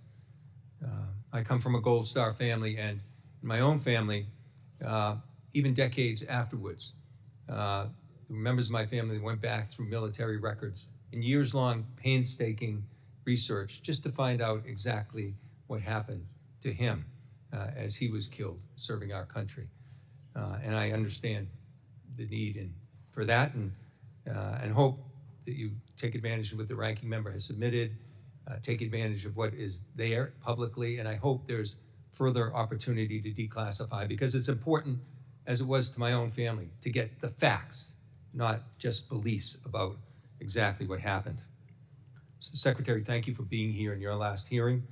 I want to thank you for your selfless public service, your integrity, your personal sacrifice. I came across some, I was researching the Budapest agreements the other day, just trying to get more detailed information, including our obligation to Ukraine in those agreements to defend aggression that they had. And the name that kept cropping up through the whole research was your father. And I know your father would be very proud of your service. And I want to thank you for that. I want to congratulate Mr. Mast, and I want to thank my colleague, Chairman McCall, for working together. When I first came into Congress, he was the chairman, I was the ranking member of a subcommittee. We worked together on investigating the Boston Marathon bombing, finding out what happened, what mistakes were made. And we saved lives as a result of that report. And it was comprehensive. I dare say, though, that the particular report that he issued here had things in it, but it was certainly not comprehensive. In fact, the report was painstaking in avoiding facts that are integral to seeing what happened here, why we got to the point we got to. The involvement of President Trump. He had committed the United States to a full, date-certain withdrawal in a deal he negotiated with the Taliban, as we've heard, without the Afghan government even being part of that, without discussion of rights of women or children in Afghanistan, forcing the Afghan government to release 5,000 Taliban fighters back into the battlefield before a final withdrawal. These are the things that should be looked at in a comprehensive report if we really want to get to the answers. And sadly, it's lacking here. In that time frame, too, something we should draw attention to is when President Trump unilaterally did this, he left out his own military people when he announced that. He left out senior officials in his own office, and he left out our allies who were fighting in this battle in communicating to them. So I'd just like you briefly to talk about the importance, for the first time under Article 5, and the importance of NATO. Our allies came, and the only time, came to our assistance in fighting this war. I visited them in Afghanistan, along with our own troops. So Could you talk to the importance of that NATO alliance, how important it was in this, how important it is in the future? Thank you very much, Congressman, and thank you for the reference to my father. I deeply appreciate it. As you said, the first time, the only time Article 5 has been invoked was in defense of the United States after 9/11. And NATO allies came far and wide to join us in Afghanistan in dealing with al-Qaeda, in dealing with bin Laden, in dealing with the people who attacked us and attacked democracy on that day. And that's something we'll forever be grateful for. I'm very proud of the fact that as we leave office, that alliance is stronger, bigger, and better resourced than it's ever been. When we took office of the allies, only 9 were meeting the pledge that had been made in 2014 to dedicate 2% of GDP to defense. Now, 23 allies are meeting that pledge, and the remainder are en route to do so. We have 2 new allies in Finland and Sweden, making the alliance stronger and more effective. And I'll just say this in conclusion. I think what the American people need to understand about the alliance, and I understand it's easy to forget, is what makes it so unique and why it's so important going forward. When countries came together to join NATO, they made this commitment under Article 5 that an attack on one is an attack on all. And that means that any would-be aggressor thinking about attacking any one of these countries knows that if they attack one, they've got to take them all on. That is the best way to prevent war in the first place. It's the best way to deter aggression. It's the best way to make sure that we don't have a world of conflict. Americans don't want to be at war. NATO has been the best guarantor that we can have of making sure those wars don't happen in the first place, but if they do, that we are not fighting them alone. Thank you so much. Gentleman's time has expired. I will agree, and Mr. Meese and I, that NATO has never been more united or stronger, and I do think Mr. Putin had a strong role. The chair now recognizes Mr. Mast. Thank you, Mr. Chairman. Sometimes we speak about decorum in here, and I would say that it doesn't take a 4-letter word to violate decorum. We insult every single person that served when we come in here and we say words like, we're sorry that the Afghanistan withdrawal was not exactly perfect, but maybe we could have done a few things. That is a violation of decorum against every person that put on a uniform. And this place absolutely lives up to being a swamp when we try to cover up the fact that 26 of your diplomats told you directly that if you continued down the path that you were going, that it was going to be a disaster. And we should not be covering that up. I want to talk about a couple of things today. You are our top diplomat. That's not in dispute. Have you been in Afghanistan since 13 American service members were murdered? No, I have not. Have any of your staff visited the U.S. Embassy in Afghanistan since that day? We've had people in Afghanistan. I do not believe they visited the embassy. Do you know who is currently residing in our embassy? The embassy is obviously not under our control. We don't have the ability, not being in Afghanistan, to control it. Do you have any information on anybody that has spent any time residing in our embassy since our departure? No doubt if we do, or in any event, the intelligence community does, and I'm happy to share that as appropriate. Yet, we are still giving the Taliban tens of billions of dollars. There's an American citizen out there literally woke up this morning losing 30% of their paycheck, and a good percentage of that is going to the Taliban or other programs abroad. And this is something that we all need to think about, and we will be thinking about deeply for the next 2 years. There's a joke that's made often out there about kids going to college to learn basket weaving, and what a joke that would be. But the United States right now is literally sending tens of millions of dollars to the Taliban, 14.9 million to be exact, to teach Afghans how to do carpet weaving. Let's think about that. We are giving $280 million to the United Nations to do cash transfers for food in Afghanistan. Yet we're not sending an ear of corn from Iowa, a sack of potatoes from Idaho, or a cucumber or an orange from Florida. And that discounts the fact that there's no American tonnage going through our ports to send those things out of here either. It's just cash transfers.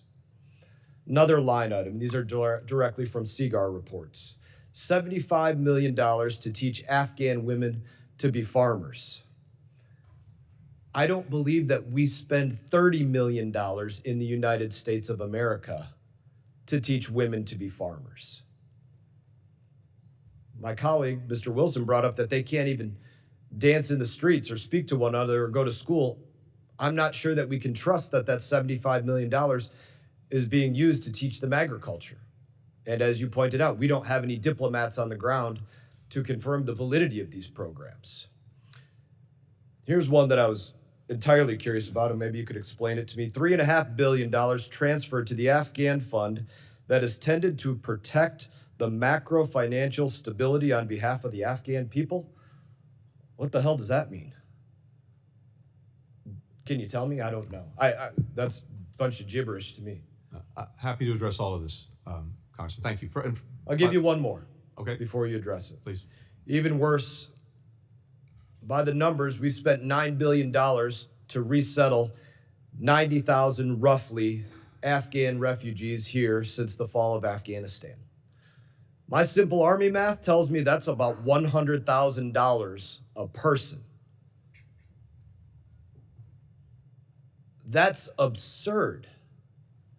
So my question for you, we do not even have an embassy in Afghanistan. We have no diplomats there. What are we doing giving them $1? So, Congressman, as I believe you know, the money that we provide and the international community provides is done through partners, implementing partners, UN agencies, NGOs. They have. Yes, we could say that about all the State Department dollars, foreign NGOs, foreign countries, foreign companies, and in this case, foreign adversaries. So each of these institutions, as verified by the department, has in place processes to make sure that the money that we provide and others provide is spent appropriately. And the money that has been spent in Afghanistan, and I think internationally it's about $8 billion since the evacuation, has helped divert famine. It's helped prevent the collapse of the health system. It's helped prevent the collapse of the entire economy. It's helped avoid bringing even more disaster Mr. on Secretary, people who are suffering. You know for a fact that people literally, especially outside of this country, they directly lied to us. Your people had to come back and correct, hey, it turns out we were in fact spending $500,000 to expand atheism in Nepal through the third-party implementer of Humanist International. They were lying to us. They didn't show us the exact slideshow that they put together for $500,000 and all this. They lied to us. We have no eyes on the ground, and I would simply close with this. We do not even have an embassy there. We have no business putting $1 into that place. Well, I yield back. And I respectfully disagree. I think that the work that we have done through these partners and many other countries have done has saved many, many lives in an incredibly difficult situation. Gentleman's and time of the has money expired. that has Chair been now provided, recognizes Mr. Castro. Thank you, Chairman. Secretary Blinken, welcome, and thank you for being here today, and thank you so much for your testimony and for your years of service as Secretary of State to our country. And speaking of refugees, before I get to the question, I want to note that my city of San Antonio, my hometown, and the place I represent, is home to a growing and vibrant community of Afghan Americans, many of whom are from the Khost province and fled Afghanistan following the Taliban takeover of the country. I appreciate the work the State Department and other government agencies and nonprofits have done to help them adapt to their new lives in the United States. I wanted to ask you a question about the 2001 AUMF. Secretary Blinken, one of the legacies of the Afghan war is the 2001 authorization for the use of military force, which authorizes military force against al-Qaeda. This law continues to be enforced 23 years after it was first enacted and has been used by this administration for military action across the world. In a sense, the war that began on 9/11 will not end as long as this authority continues to be in use, and our nation remains at war across the world with little transparency for the American people. While much of this is reported to the Congress, too much remains classified and unavailable to the American people. The Obama administration, in which you served, released in its final days a comprehensive legal and policy framework on the use of military force. Will the Biden administration do the same and release a report so the American people know where we are still at war? I appreciate what you're saying and the point that you're making. I can't speak to what we will do in the remaining weeks of this administration on something like that. Do you think that it's a good idea in the same way that the Obama administration? I think we should in any event, as we've been very open to doing, revisit various authorizations and authorities to make sure that they are right for the moment we're in, not the moment we were in 20 years ago. I want to speak also to a very important issue. It was mentioned that you're headed to the Middle East perhaps right after this committee meeting, and that is the war in Israel and Gaza. And I think you know, I've said it both publicly and privately, I have great respect, obviously, for our president, for your service, for the work that others like Bill Burns have done in trying to reach a ceasefire agreement. At the same time, this will be one of the defining foreign policy legacies of this time. And I'm profoundly disappointed in how it's been handled. All of us on this dais have supported Iron Dome to protect the Israeli people over the years. We've supported the money in the Memorandum of Understanding that goes for 10 years. We have condemned, in the harshest terms, October 7th. We have sanctioned Hamas and other terrorist groups and warned anybody about associating with them around the world. And at the same time, what we've seen by the Israeli government, led by Benjamin Netanyahu, has been inhumane. In fact, it's amounted to war crimes. When an army targets civilians in refugee camps, in hospitals, in schools, in churches, in religious institutions, and does it repeatedly over and over again, those are war crimes. And the people of Israel, many people in Israel, have said so. Former ministers in the Israeli government have said so. And I wish that this had turned out differently. I wish y'all had been successful in getting the ceasefire. But when you weren't, I wish that we had used more leverage with the far-right Netanyahu government, the same way that Ronald Reagan did years ago. The leverage of withholding offensive weapons to get them to change what they're doing, because what they're doing has been inhumane, and the world has seen it. We live in a different world now. This is no longer the world of the Vietnam War, certainly not World War II, not even the world of the Gulf War in the early 1990s.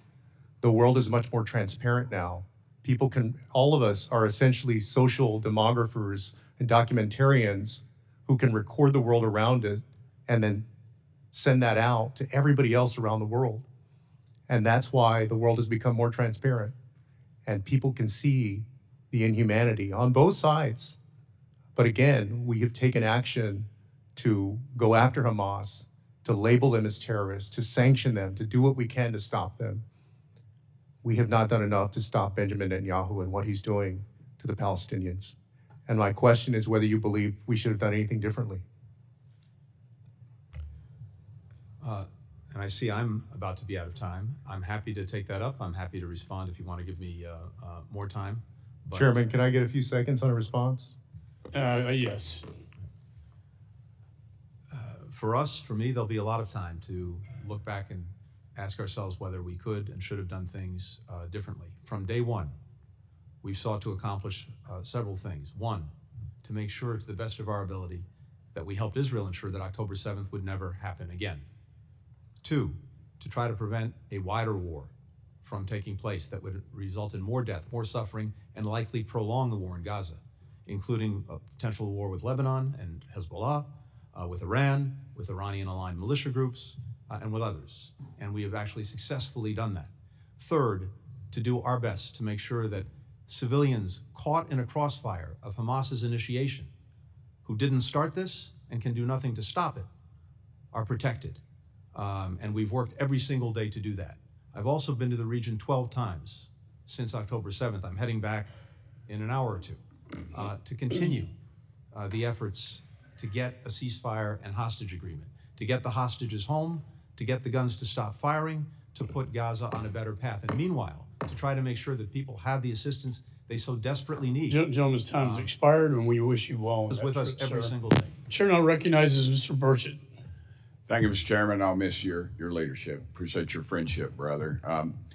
Mr. Secretary, 13 brave Americans lost their lives. One of them, his people live in my area, and I live on the street named after him, Staff Sergeant Ryan Canals. And I remind folks that 13 brave Americans lost their lives, and there's a lot of moms and dads that lost their kids because of this. And the blood is on your all's hands, and that needs to be acknowledged. But Mr. Secretary, in your opening remarks, you stated that Al-Qaeda is not regrouped in Afghanistan. A friend of mine who just returned from there wants you to know that Al-Qaeda, in fact, has thousands of fighters in Afghanistan and 8 new bases there. One of those bases is in the Panjshir Valley, which is the home to Afghan resistance. In July of 2024, a call was issued to foreign fighters around the world to migrate to Afghanistan and join the ranks of the jihad. This was widely covered by the media, and in fact, there is video evidence of Al-Qaeda fighting alongside the Taliban. Knowing all that, is Hamza bin Laden still alive? I couldn't tell you definitively. Well, he was, if people don't know, he's the leader of Al-Qaeda, and his father, Osama bin Laden, was killed. Hamza was thought to be dead sometime in 2019, but new reports suggest that he is alive and still in charge of Al-Qaeda. What is the relationship between Taliban, Al-Qaeda, and ISIS? When it comes to ISIS, which is the group that is of greatest concern in Afghanistan, the relationship between the Taliban and ISIS is deeply adversarial. The Taliban sees ISIS as its #1 enemy, and it has the will, but not necessarily the capacity, to deal effectively with it. Al-Qaeda is a different story. This is obviously a group that the Taliban in the past has collaborated with, given shelter to, and otherwise acquiesced to. Okay, what has the State Department done briefly to unify the Afghan resistance groups who want to drive out the Taliban? There is not much of a resistance active in trying to do that. All right. Well, my friend Legend, an Afghan-American and former U.S. Army non-commissioned officers, traveled to Afghanistan after the collapse and reports that the Taliban has been benefiting from U.S. cash shipments sent to the Afghan Central Bank. This is American funds.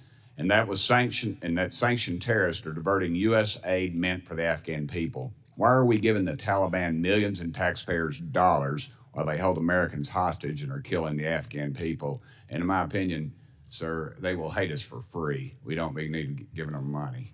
We're not giving the Taliban anything. As I discussed with Congressman Mast, we are providing money, as many other countries are, to UN agencies, NGOs, to help the Afghan people. And these agencies are funding the Taliban. Reports are saying between 40 and 80 million U.S. tax dollars are given to the Taliban every dadgum week. I mean, is that acceptable? According to the report that I read and that the Congressman referred to, the CIGAR's report, of the approximately $8 billion that the international community, including the United States, has dedicated to Afghanistan, about $10 million of that is 0.1%, has no doubt gotten to the Taliban in terms I don't care if it's a dadgum utilities. penny. I don't care if it's a penny. I mean, for you to sit up here and admit that our enemies, I mean, these people swear to hate Christians and Jews, and that takes care of about everybody in this dadgum room.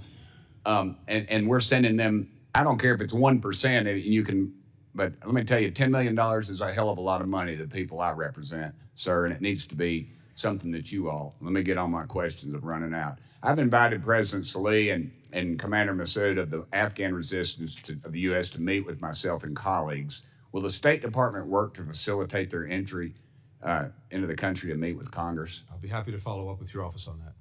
All right. Just for the record, this State Department has funded our enemies, and they've turned a blind eye to our open southern border. U.S. Border Patrol has caught known terrorists sneaking into our country, likely using our tax dollars to do so. And this disastrous withdrawal from Afghanistan was not a solution. It was the beginning of a much bigger problem waiting to happen.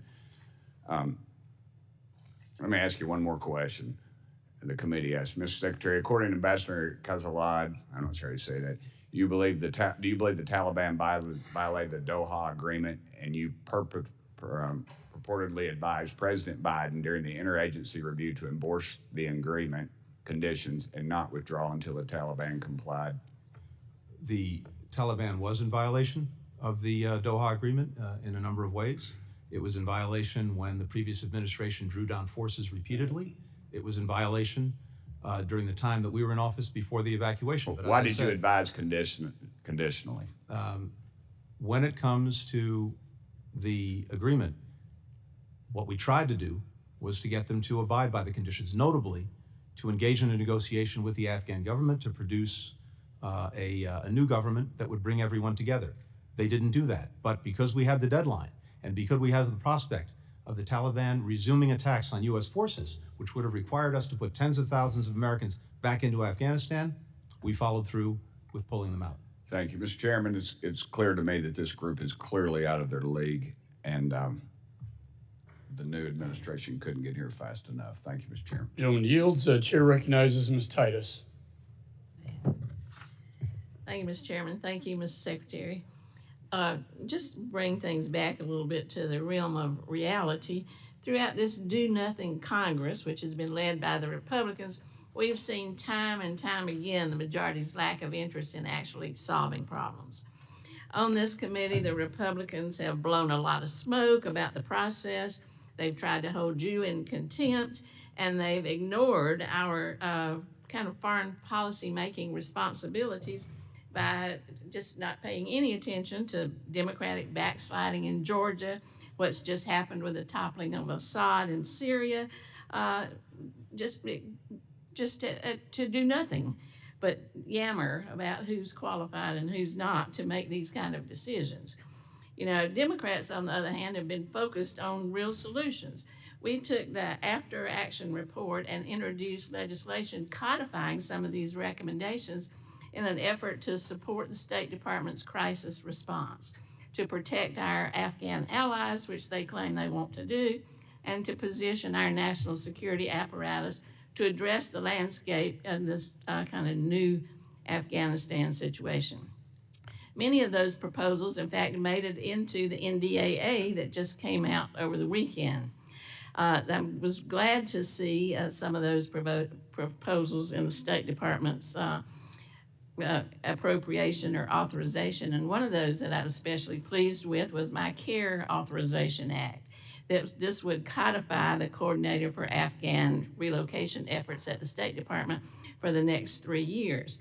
I wonder, Mr. Secretary, if you could talk about the importance of the CARE program, this measure to codify it, and how it can impact the work that you're doing in the new landscape. Well, thank you very much, and I deeply appreciate the support that you've shown and other members have shown for these efforts.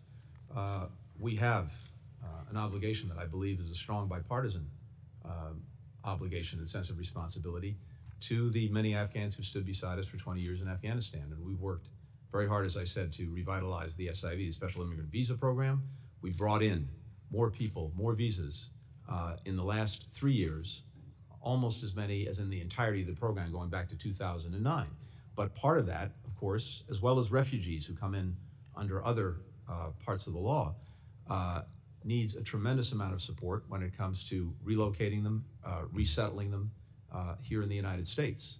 And the department established this effort in this office to do just that, to work to make sure that we could bring Afghans out, get them to so-called lily pad countries where we could finish processing them, then to bring them to the United States, and then to work with resettlement agencies to make sure that they could be resettled and integrated into communities. And we've also seen an incredible outpouring from Americans all across this country through a sponsorship program we set up so that private individuals and groups could also welcome Afghans to this country.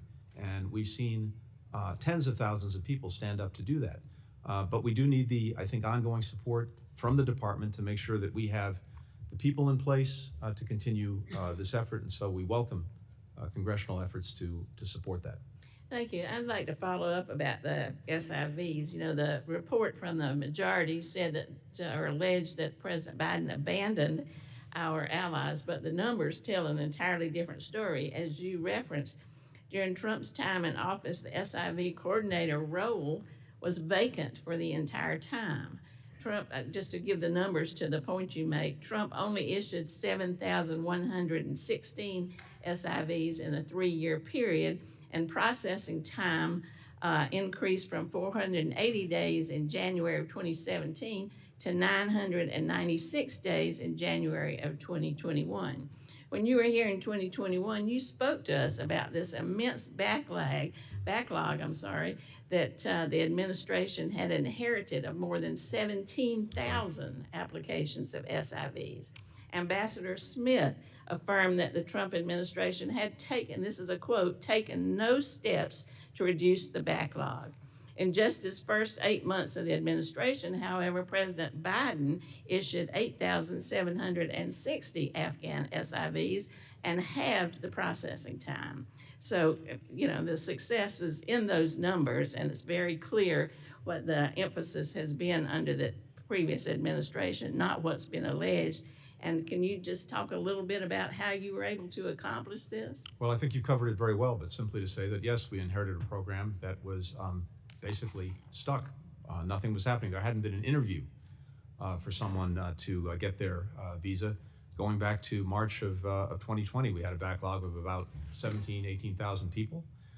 And as soon as we came in, we restarted the interviews. The president issued an executive order, one of the very first, instructing us to look at what we could do to cut the delays, to beef up the staffing. We cut the time in half for processing SIVs. I quintupled the resources at the State Department, going to look at the applications so that we could get people through the system. And as a result, I won't repeat the numbers that you cited. We rebooted a program that had been moribund. And we brought many, many, many Afghans here. But that didn't stop after the evacuation. And as I noted, since then, almost 70,000 Afghan SIVs, and that was as many in 3 years. With all due respect, Secretary, the gentleman's time has expired. Chair recognizes Mr. Baird. Thank you, Mr. Chairman. And I'd like to start my comments. I appreciate you being here, Mr. Secretary, but I want to express my appreciation to the Gold Star families that are here today. And I also want to express my sorrow for your loss. And one of those was Corporal Humberto Sanchez from my area, Logansport, Indiana. So I just want to make that on the record because of their sacrifice.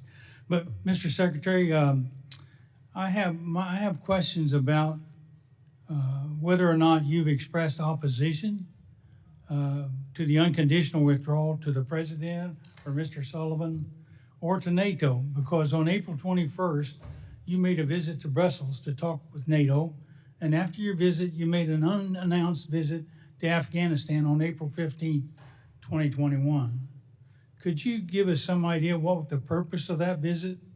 And then what information did you bring back and share with the President from this unannounced visit? Thank you.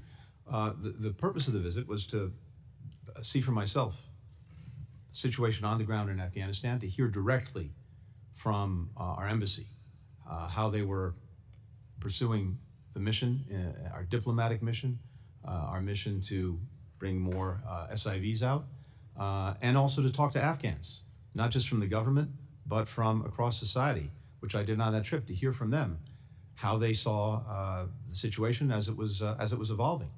And that was a very informative trip, as were my many discussions at NATO with our allies and partners throughout that period. Now, I'm not going to share the advice or counsel that I gave to the President. That's between me and him. Having said that, I think what we were looking to do was to see if we could get the Taliban to meet its requirements under the agreement, particularly to engage in a negotiation with the Afghan government, to have not only an enduring ceasefire, but also to have a political transition in Afghanistan. We worked on that until the day that the Afghan president, Ghani, fled. In fact, I was on the phone to him the night before he fled on August the 14th, in which he told me that he wanted to continue working on getting an agreement with the Taliban, but if he couldn't, he would stay and fight to the death. And he left the next day. So that my trip back then obviously helped to inform our diplomacy, our approach to what we were trying to do, and I wish we could have gotten, obviously, the Taliban to agree to meet its commitments, but we didn't. So thank you. The thing I'm also interested in, do you feel that the President acted on any of the information that you brought back to him from that meeting? And was it any coincidence that the President announced an unconditional withdrawal just 6 days after you had that meeting with him? The President absolutely factors in, and I know for firsthand, the information, the ideas, the recommendations that I bring to him that many others in the administration bring to him, and we have a very deliberate process for working through all of these issues. And he's insisted from day one on hearing from everyone, on making sure that we're all questioning our assumptions, our biases going in. That's the way he operates. But ultimately, he has to make the decisions. We can all give our recommendations and advice. He's the one who has to make the judgments. He's the one that makes the final call. Again, it was our effort and our policy to see the Taliban meet its obligations. It didn't, but I remind again that we had a deadline that was bequeathed to us, and during that period, from the Doha Agreement to the evacuation, the Taliban agreed that it would not attack our forces or partner forces. It would stay away from the cities. Had we not fulfilled the Doha Agreement in terms of removing our forces from Afghanistan, those attacks would have resumed on us, on our partners, on the cities, and as I said, it would have required sending in thousands more Americans to defend against those attacks and to try to hold on to Afghanistan. Thank you. I yield back. Gentleman yields. Chair recognizes Ms. Jacobs. Thank you, Mr. Chairman. Thank you, Mr. Secretary, for being here. Thank you to the Gold Star families who are here for your sacrifice and for representing the Gold Star families that we know have sacrificed so much over the last 20 years. I represent San Diego, the largest military community in the country, and my community has borne the cost of this 20-year war. And so, Secretary Blinken, rather than repeatedly revisiting the events of 3 years ago, I'd really like to look ahead and consider what we actually learned from America's two-decade, $2.3 trillion investment in Afghanistan, an investment which was intended to foster democratic growth, democratic governance, and state capacity, but which ultimately fell short, as evidenced by the fact that the government instantly collapsed after our departure and is long-standingly ranked as one of the most corrupt states in the world. So the Global Fragility Act, a law which was signed by President Trump, was designed to incorporate some of these lessons from Afghanistan and to pilot a more integrated strategic approach to how we deal with fragile and conflict-affected regions. Reflecting on the shortcomings of our 20-year war and the withdrawal's aftermath, what key insights have guided the department's evolving approach to conflict prevention and stabilization, and how have these lessons shaped the implementation of the Global Fragility Act to ensure that future engagements emphasize building resilient, accountable institutions rather than just propping up hollow, corrupt ones? Well, I think you said it very well. I think one of the lessons that I at least take away from the 20 years is that while very well-intentioned and noble in aspiration, the idea of nation building and trying to impose a democracy on a country by, in effect, by military means alone is simply not going to work. And that while security is necessary, it's not sufficient to getting the job done. And unless you have a whole of government and really a whole of society approach that looks at the various things that are likely to drive people apart and create conflict within a society, you're unlikely to stop it, and you're unlikely to see the emergence of a stable, never mind, democratic government. And I think what you and others have done in your work in support for the Global Fragility Act very well reflects that insight. Because if we're not operating across society and across the government, and not only us, NGOs, the private sector, and others, again, we're unlikely to actually prevent these countries from failing, never mind building something successful. So we've now had some beginnings of experience with the Global Fragility Act, but as you know very well, the other insight is that this doesn't happen overnight. It doesn't happen by flipping a light switch. These are engagements and investments that we have to sustain over a decade. So we're in the early years of this, but I think this is a much better approach to trying to get the results that, again, are extremely well-intentioned, but I think Afghanistan and in different ways Iraq shows us are unlikely to be achieved just by focusing on security in the military.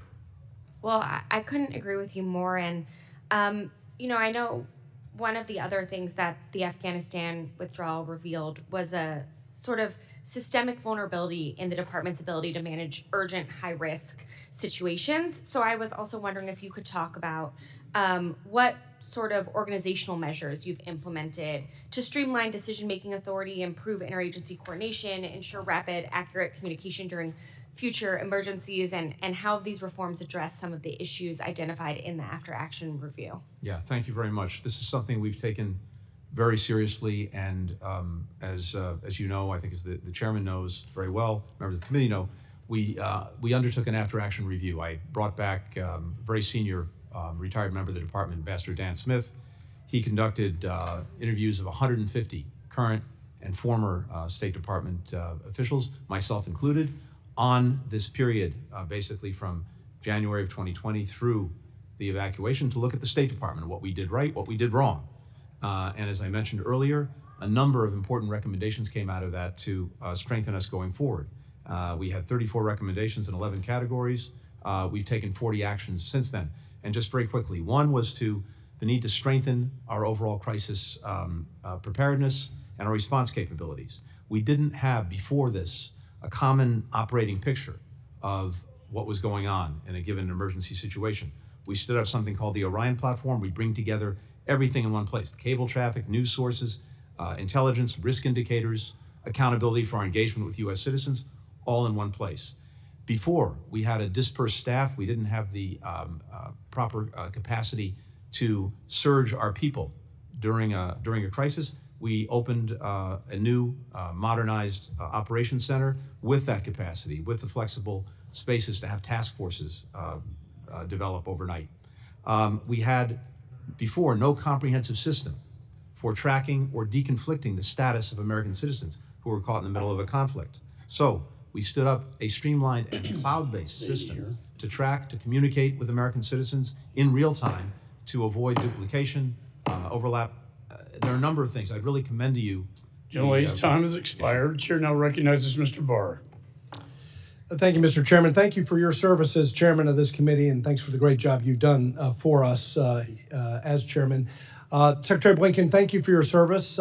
In this, your last appearance before this committee as Secretary of State, I do want to ask you some tough questions, though, about what I see as not only a chaotic retreat from Afghanistan, but probably the biggest foreign policy blunder of the administration over the last 4 years, but I would argue maybe even the last generation. The failure was not the 20-year fight against terrorism in Afghanistan.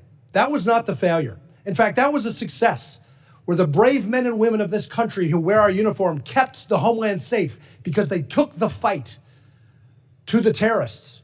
And in fact, we eliminated terrorists like Osama bin Laden because of their valor and their bravery. That was not the failure.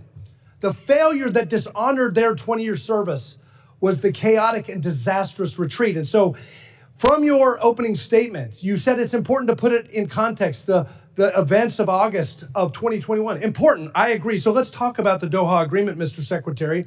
According to Ambassador Khalilzad, you believed the Taliban violated the Doha Agreement, and you purportedly advised President Biden during the interagency review to enforce the agreement's conditions that Secretary Pompeo, your predecessor, and Secretary Trump had entered into, and not withdraw until the Taliban complied. Why did you advise on this conditionality?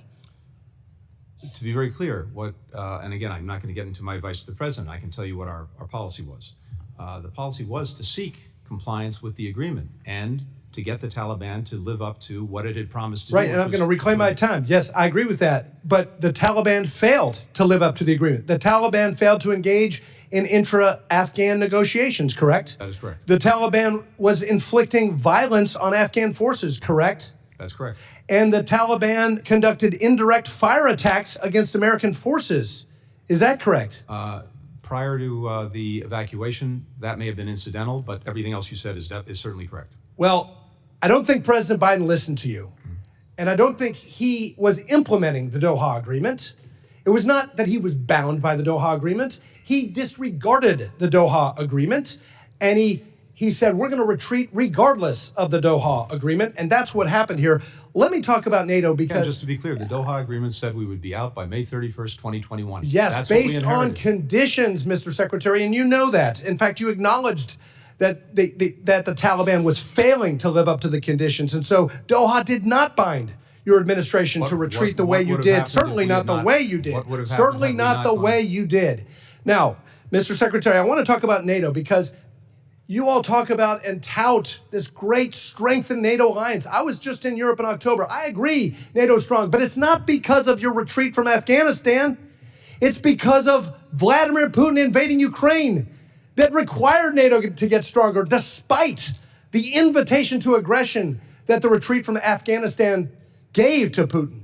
Let me ask you about NATO and how NATO felt about the policy of this administration back in 2021.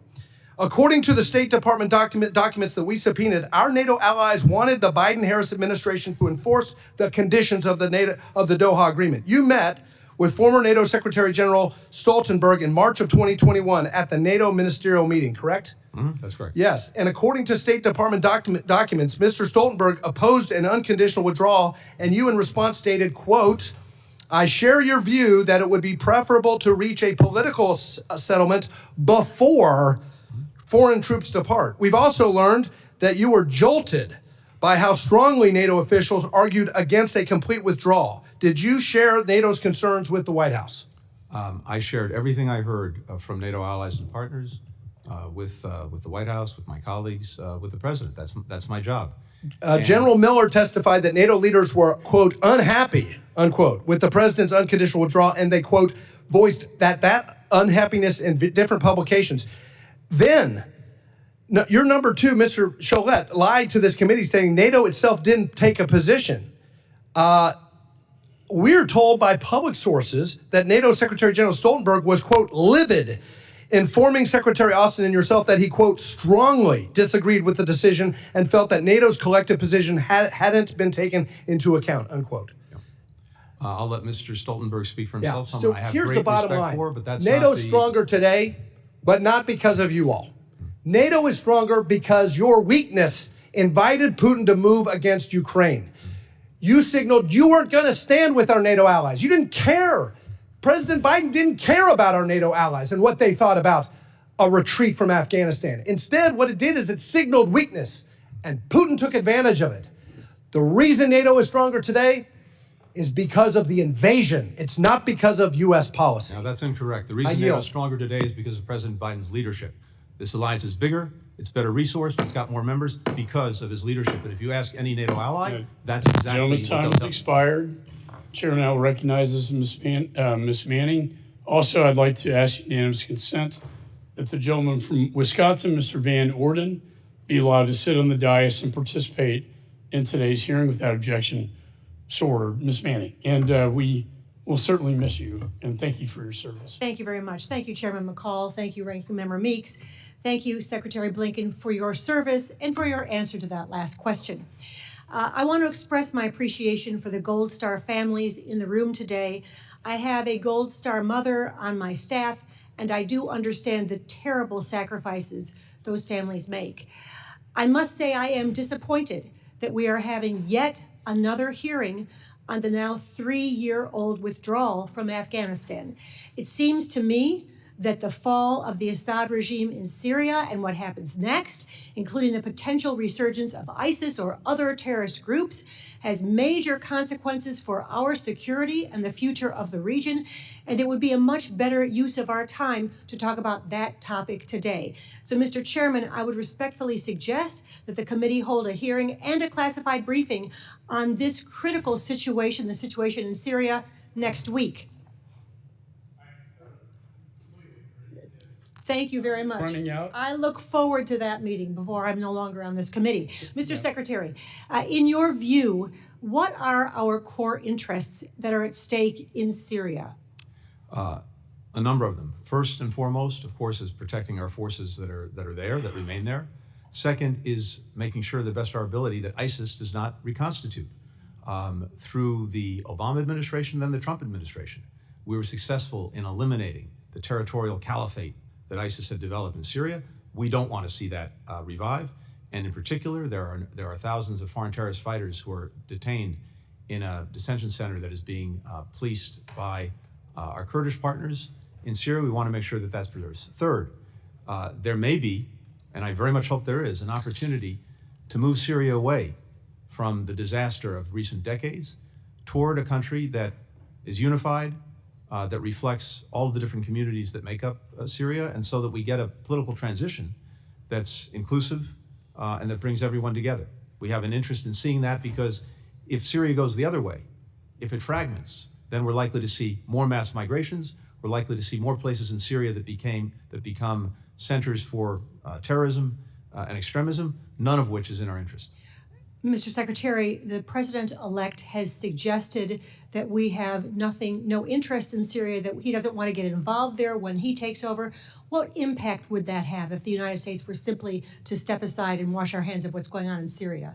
Well, again, as I just said, in fact, there was I think, a very important success through the Obama administration that was completed by the first Trump administration in eliminating this territorial caliphate that ISIS had established in Syria.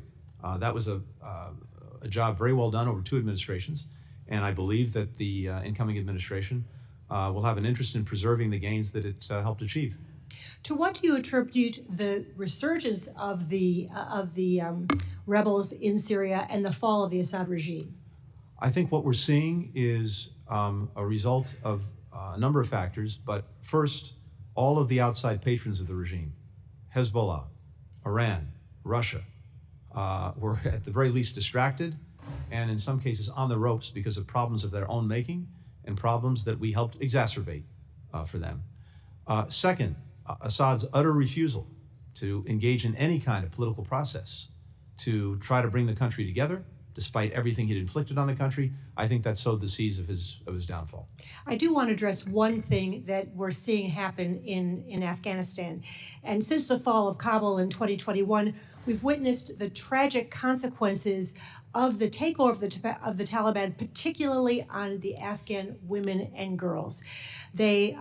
Women who had high-ranking positions, who had good productive jobs, are no longer able to work. Girls who were attending school are no longer able to attend school.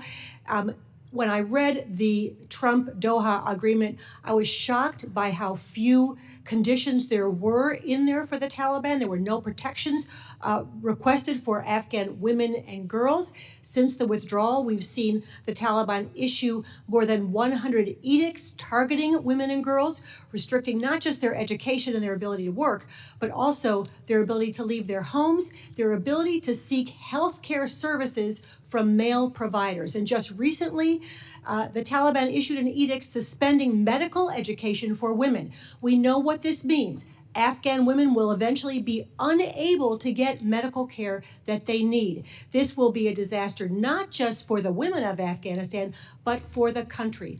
What steps have you taken to push back on those edicts and help the vulnerable Afghan women and girls? These edicts are abhorrent, and they would take Afghanistan back to the dark ages. From day one, we've worked to do everything we can to defend, support, and where we can empower women and girls in Afghanistan, including having senior officials whose mission is to do just that, including setting up different mechanisms so that their voices can be heard in our policy deliberations and in the international policy deliberations, including when it comes, for example, to recognizing the Taliban. We've sanctioned many members of the Generally, Taliban. time's expired. Chair recognizes Ms. Salazar. Thank you. Thank you, Mr. Chairman, and thank you, Mr. Blinken, for being here with us. And you know, the disastrous withdrawal from Afghanistan had ramifications around the world, not only in the Middle East and only including the messages to dictators just like the Taliban, but to other people, specifically the Western Hemisphere. And I just want to concentrate my time on 3 countries that are highly important for my constituents, starting with Venezuela. Sir, I hear that you're planning to cancel the oil licenses to actors like Chevron and Repsol and others. And my question is, are you planning to cancel those oil contracts before or after January 10th, which is when Maduro is supposed to be assuming the presidency? I can't speak to the actions that we'll take in terms of when we'll take them. I'm happy to follow up with your office. You know, you can take this opportunity to announce, sir, that we are not going to be doing business with the dictators anymore. And then the whole world is looking at you. So why don't you send the right message to Maduro and saying, if you steal the elections, you're not going to make any money off Well, I think we've been sending very clearly the message about how we see the election, how we see the abuse of the system by Maduro, the work that we've done to support Mr. Gonzalez and I know, others sir, going but the forward. problem is that if the Maduro regime has money from Chevron, that goes to PDVSA, goes to the treasury, and then they have more money for the repressive apparatus. You know that. And as you know, the opposition supported all the efforts that we took to see if we could get an election that would reflect the will of the people. We got an election. We saw the will of the people. Unfortunately, it's not been And they recognized. stole it, and now he's Right? going And so to be now- sworn in on January the 10th. And But you can send the message to Chevron saying no more oil for now. we will take the necessary steps to make clear. But I hear that you are thinking about doing that. Is that correct? Again, everything is on the table right now, including in terms of the licenses. Good. Now let's go to Colombia, sir. President Petro from Colombia has asked President Biden to pardon a guy, but most people here won't know who he is. His name is Simon Trinidad. He's a terrorist. He is serving 60 years in prison, at a federal prison for kidnapping 3 American contractors. What was your recommendation to the president to pardon Simon Trinidad? I'm not aware of that request, but I'm happy to follow up. I'm not aware. You're of that. not aware. I'm not aware of that. But you know, if that request should go through the State Department, that's you. Imagine it would. So you have not heard about that. But I'm if not that were to be the case within the next hours, what recommendation would you give the president? I'd have to make sure that I'm fully informed. Well, he's a terrorist. Again, I want to see if there is something. I want to see it, understand it, and read it. But certainly his record speaks for itself. But you understand that if you were to pardon Simon Trinidad, you will make every single Colombian living in the United States a Republican, right? And we don't want to do that. I mean, we're happy about that, but that's not the honorable thing to do. So make sure that President Biden doesn't make a mistake. Just it's humble opinion. Let's go to Cuba. Is Cuba under review to be removed from the list of countries sponsors of terrorism? Is it under review, sir? I don't anticipate any changes in our policy toward Cuba during the pendency of this administration. All right, I'm happy you're saying that. Laudable to hear that, but specifically, is it under review right now? Because if you're going to remove a country from a list of terrorists, of this country's sponsors of terrorism, you need to start a review. And my question is it yes or no? Is Cuba under review? Under the law, depending on the different authorities of this kind, some mandate a regular review, others don't. All I can tell you right now, sitting here today, is I don't anticipate any changes in our policy. So you are telling me that between now and January 20th, the President of the United States is not planning to remove those bastards, the Cuban regime, off the list of countries that sponsor terrorism. As I said, I don't anticipate any changes. You don't anticipate. Right. So how can I interpret anticipate? Can you commit right now that that's not going to happen? You know why? Because all I'm doing is trying to prevent to give money to the repressive apparatus that has been taking everything away from the Cubans. You're aware of that, right? So I just need to make sure that you understand the message from my community. Do not do that. Don't give them the oxygen that they want to continue greasing the repressive apparatus. Tell me. You have 20 seconds. I can't. I do not make decisions for the Sure president. you do. Come on. Sure you do. You're at the State Department. You give the decisions. recommendation whether to take them or not. Tell me. I'm all sorry. I can tell you is I don't anticipate any changes in our policy toward Cuba between now and the end of this administration.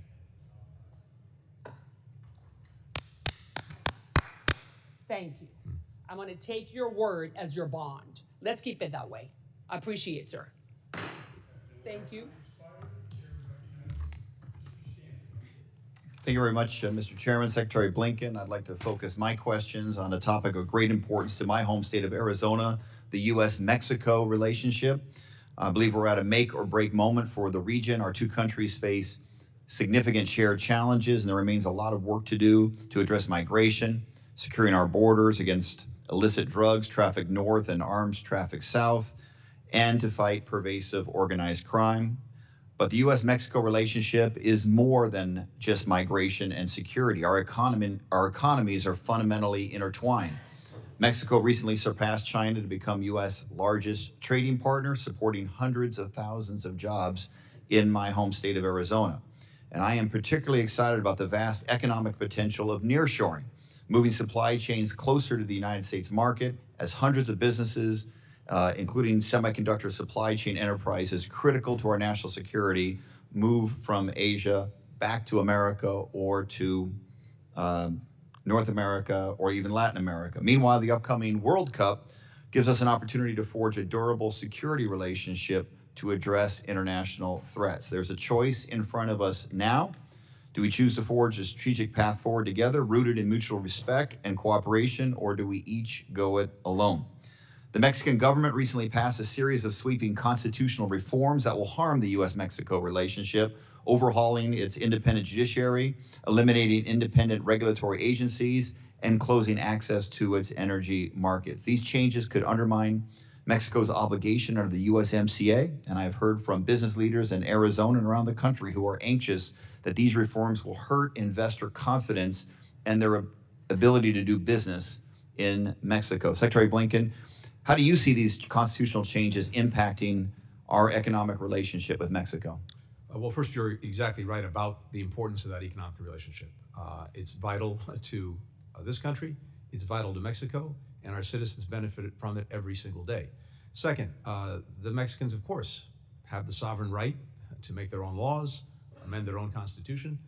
That's not for us to say. As their friend and partner, and as countries that are bound together by the USMCA, though we do have opinions on some of the steps that they're taking, and we have raised concerns about certain aspects of the constitutional reform, the judicial reform in particular, and we've shared those very clearly and very directly with the Mexican government, both with former President López Obrador and with President Sheinbaum. But the Mexicans will make their own decisions about this. But the concerns that we've underscored are exactly what you just cited, which is what effect does this actually have on private sector and investment that's so critical to actually meeting the full potential of this relationship, including things like nearshoring, including having a supply chain where Mexico and the United States are joined in the most critical things necessary to our economies and even to our security. And I want to commend Ambassador Ken Salazar for speaking with such clarity on this most important issue. There were a recent discussion about sweeping 25% tariffs on all imports from Mexico and Canada by the President-elect. Secretary Blinken, in your opinion, how would these proposed tariffs impact U.S. and diplomatic interests in Mexico? Look, I don't want to speculate on what the incoming administration will do or not do. That's really not my place. I think what I can say is just to underscore what you said a few minutes ago, which is this economic partnership is so vital, and we want to maximize it, not minimize it. Mexico's now the U.S., it's our top trade partner for goods. We've got $800 billion traded in the last year we have accounting for, 2023. That's more than $1 million every single minute of every single day. So I think we just want to make sure, whatever we do and whatever the incoming administration does, how do we strengthen that? How do we build on that? Because it's good for both of our countries. I mentioned the upcoming World Cup as a unique opportunity, North American World Cup, for U.S., Mexico, Canada to work together to build obviously an incredibly important security partnership to make sure the World Cup is as safe as possible, but then make that a durable security partnership and relationship. How should the United States government work with the Sheinbaum administration on a security partnership to counter the drug cartel's violent crime? Well, we've been working incredibly closely together over the last almost 4 years now on exactly that, and I think that work's continuing with the new Sheinbaum administration. You saw one of the results just the other day.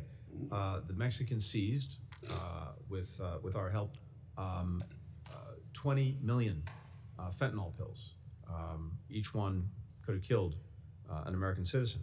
They've seized more fentanyl at the border over the last 2 years than in the previous 5 combined. Gentleman's time has expired. Chair recognizes Ms. Kim. The work that we're doing together. Thank you. Thank you, Secretary. Good luck. Thank you, Chairman McCall and Ranking Member, for holding today's hearing.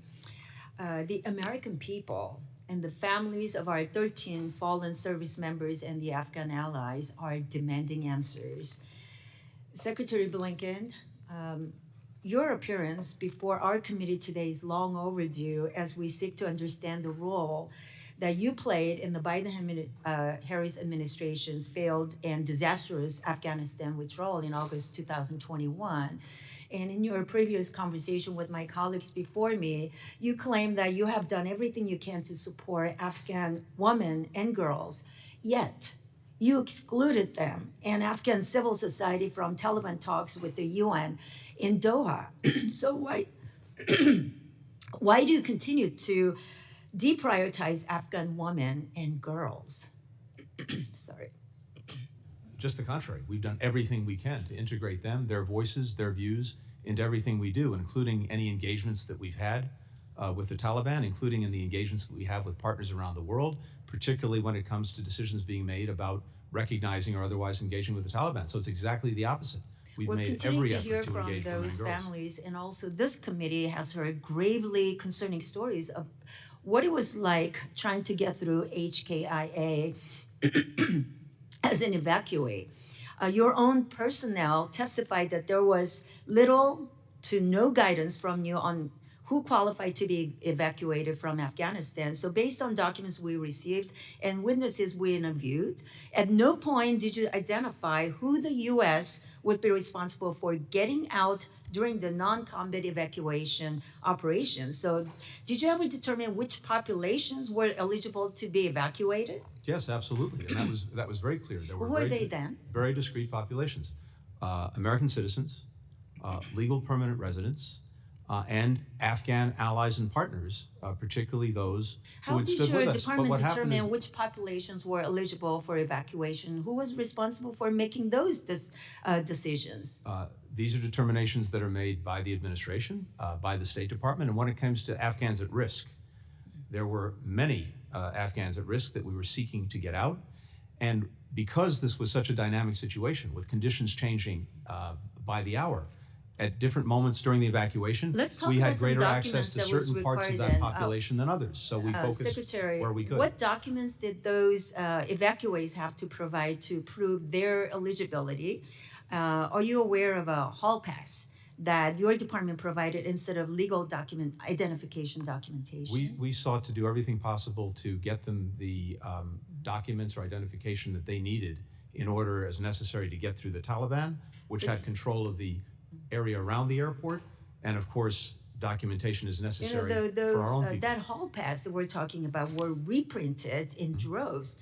That was then sold to people outside of HKIA. So did you direct them to replace legal identification documents with a forgeable Word document? No, we provided, as best we could, legal and enforceable documents. Because apparently they were shared. I have not seen that, but I'm happy to look at whatever information you have about that.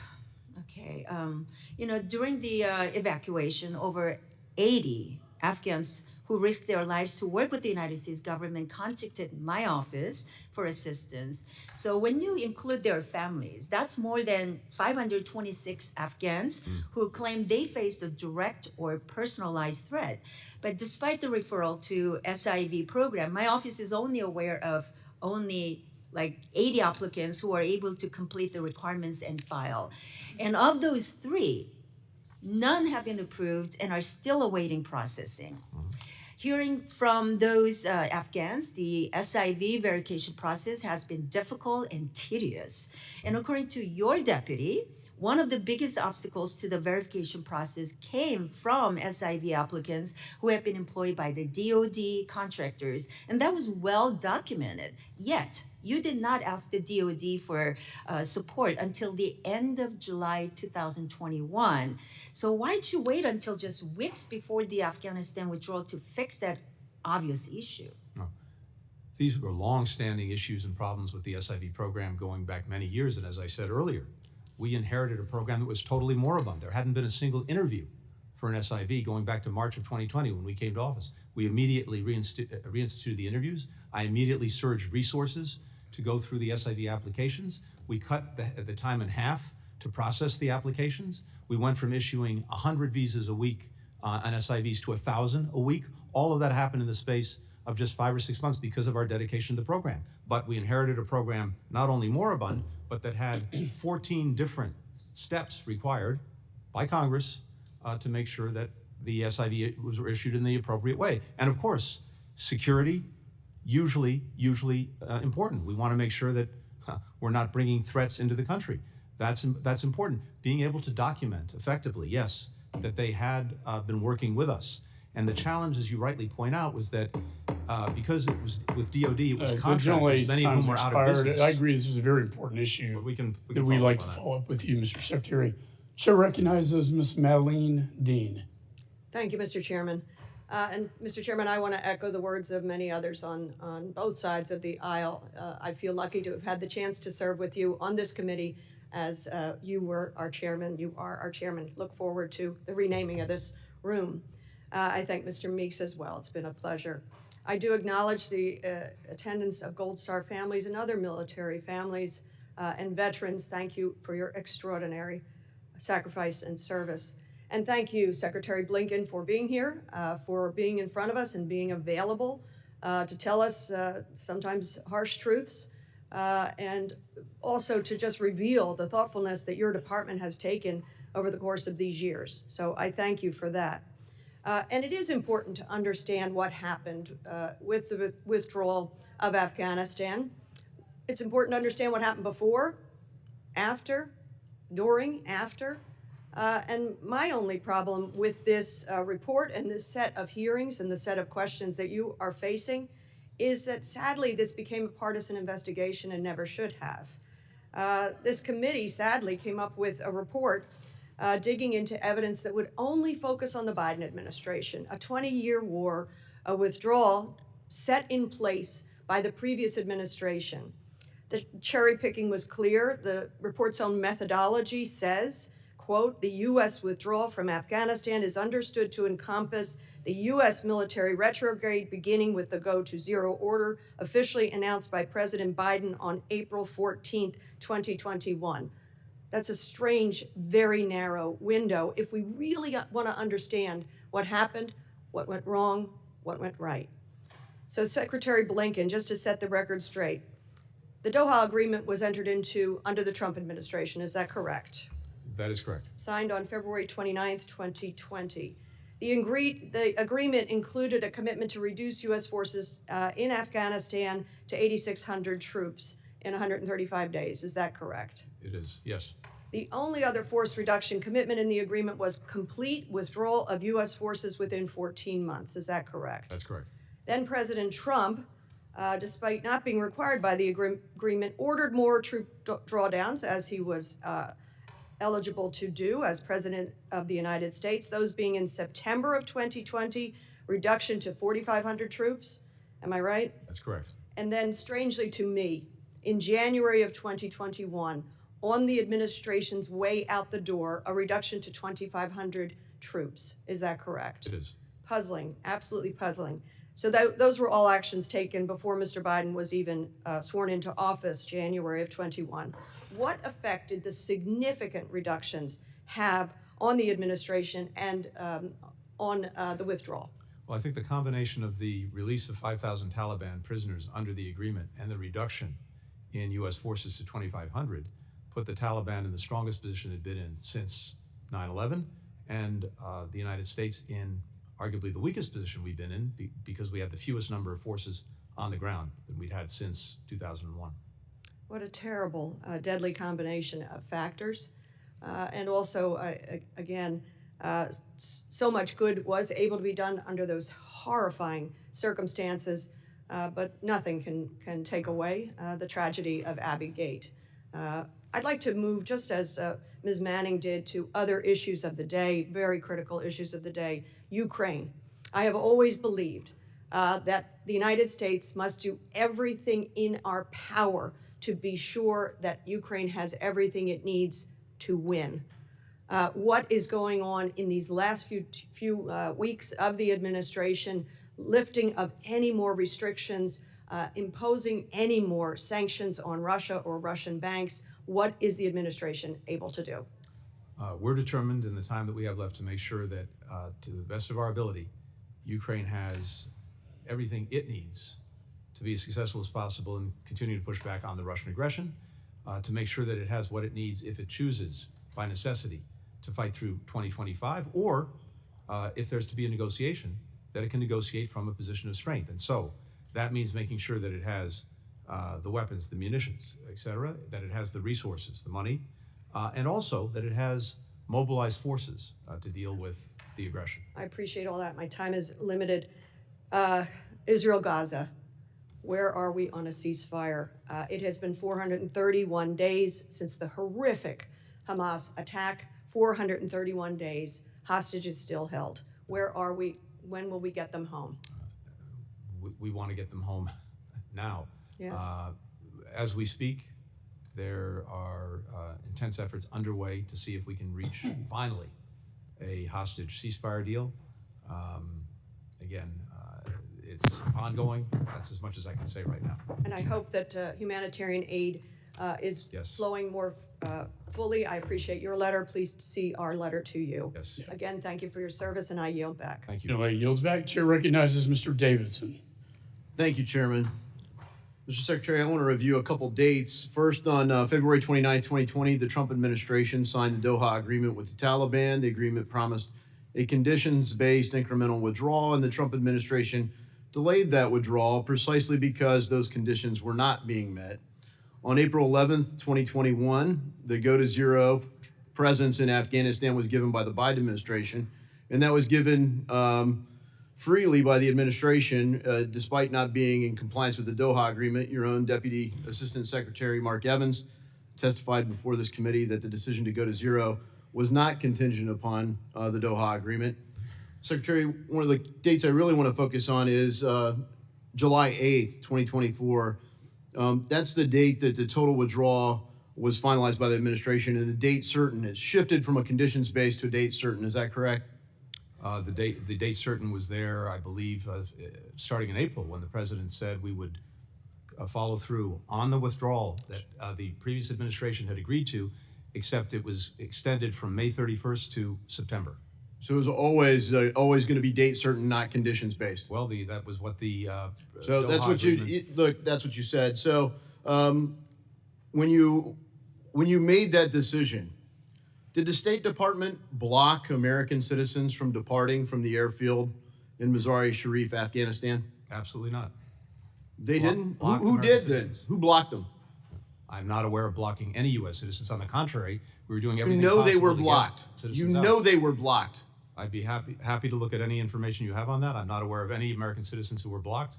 And in fact, we were doing everything possible. And by the way, I want to thank you and thank every member who's been involved in this and the work that they did. to Mr. get Americans Secretary, out. your State Department blocked American citizens and Afghan allies from leaving there. I personally worked with your State Department during those days. I have the emails, I have the photographs of American blue passport holding American citizens who were on the airfield awaiting departure that got clearance for safe third countries to depart to, and the order came down from the United States government. Was it the State Department? I'm not aware of any such orders. I'm happy to follow up and look at that. I'm certainly not aware of it. We were doing everything possible. Last to get year, Colonel Americans out. Francis Hong, my classmate, testified before this committee that due to the fiasco in Kabul, many Americans and allies were forced to conduct a dangerous 400-mile journey to Mazar-e-Sharif Air Base, where they were delayed for weeks. Colonel Hong testified, quote, that we spent 3 weeks hiding these nearly 400 people from the Taliban, keeping them alive and fed using funds from American donors. All this while the State Department delayed and frankly blocked American citizens from leaving. Secretary Blinken, I have communications, as I said, that show this happened. And you're saying that didn't happen? Why would we block Americans from That's the leaving problem I Afghanistan? have. I had Why? it at the time. We were Why? Possible to get And them out, here's but the I'm thing, happy- Mr. happy to look at Secretary. the information. As I was working with your State Department while you were Secretary of State and relaying this information, someone said to me, which tail number? Which tail number? You mean there's more than one plane you guys are blocking? Are you freaking kidding me? And then your State Department wanted to deny it, and here today you won't even acknowledge the truth of that. It's disgusting. To try to blame this on Donald Trump when we all know there is no way that anyone forced you guys to do the dumbest thing possible. You don't have to have worn our nation's uniform like I and other people did to know that first you get the civilians out, then the military, not the other way around. This has to be one of the dumbest, most poorly executed paths to depart any country possible. My only hope is that in the 11 embassy evacuations that have happened on your watch, an unprecedented number, you've somehow gotten better at it. It's appalling to see you sit here and say, oh, I express sympathy, and yet have never acknowledged the failures or owned the consequences of it. In fact, to this date, the only person that's been fired was a lieutenant colonel in the Marine Corps who spoke out. None of you have been held accountable. None of you even expressed shame or embarrassment. Have you learned anything? Have you learned anything from this? First of all, on the planes, just to come back to it, the Taliban was blocking planes. We worked to clear them. And I'm happy to go over that with you, with your office, and also to see any information you have to make sure that we get to the bottom of what you're saying. But we were certainly not in the business of blocking Americans. We were in the business of getting them out. Well, I appreciate you did create a position after that to address the problem. So you clearly had to be aware of it. You created a position to facilitate the coordination after you left them behind. Of course, we were determined to get every American who wanted to get out, and that didn't stop on August 31st. Gentlemen yields. We got 500 Americans out Chair between then and the end of the year Mr. because of that ongoing commitment. Thank you, Chairman, and thank you, Secretary Blinken, for coming before the committee voluntarily and providing your perspective and helping address the questions of the committee.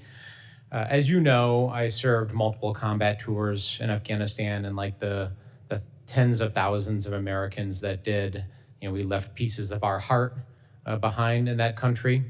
And even though the military chapter and the diplomatic chapter are largely closed, although there are still issues that are in America's interest, those of us who served in combat roles with the Afghans feel a special obligation to make sure that we are protecting those friends and those folks who, in many cases, saved our lives. I mean, there's a lot of Americans, and I know you know this well, Secretary. We've had these conversations, and I know this is a sentiment that you share very deeply as well.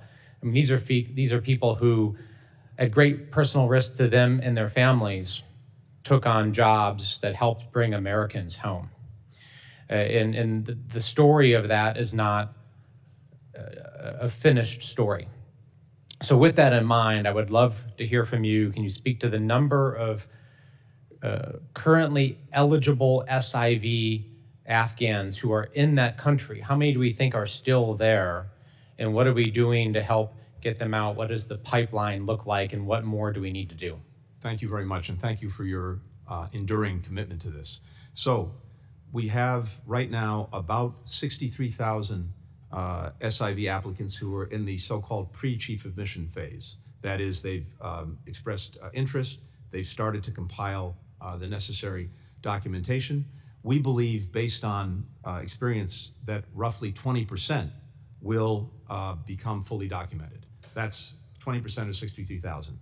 There are 54,000 who are actually at the chief of mission phase right now.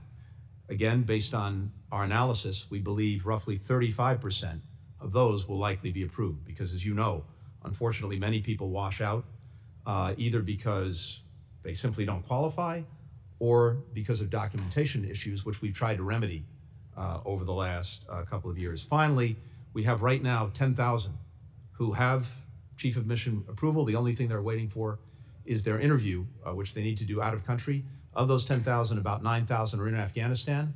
We have 6 flights a week now that are going out of Afghanistan to different places. And so we're working expeditiously to move people out, finish the process with an interview, and then get them on to the United States. That's roughly the current population. And I know these averages change, but can you give me a snapshot of a typical month? How many folks are we getting out of Afghanistan? We're working to get roughly 1,000 a week. Okay. And at the current rate, I worked with House leadership to get 12,000 additional visas authorized earlier this year. At the current burn rate, when do we run out of authorization? And I obviously will make a pitch to my colleagues here to join our effort to push for 20,000 additional visas in the next appropriation, which we're advocating. We need that. We will run out of our of the allotment we have. That's the basis for our support for getting another 20,000. When do you think we're going to run out? Let me come back to you with the exact time based on our most recent analysis. Okay.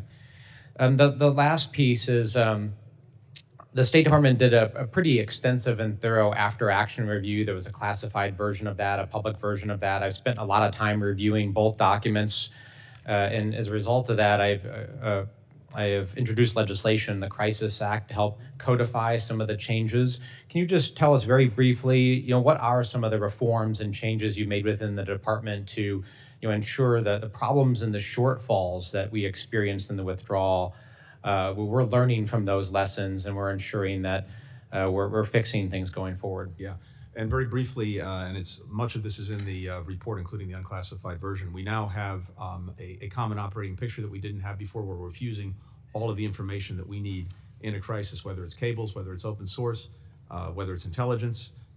We now have what we didn't have before, which is a modern operations center, so that we can surge resources, stand up a task force immediately, bring in the other agencies to do that.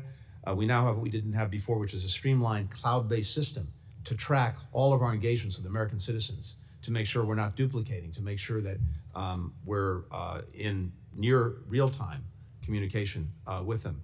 We're working to better utilize our own personnel. We've stood up a 100-person roster of Rapid Response Corps.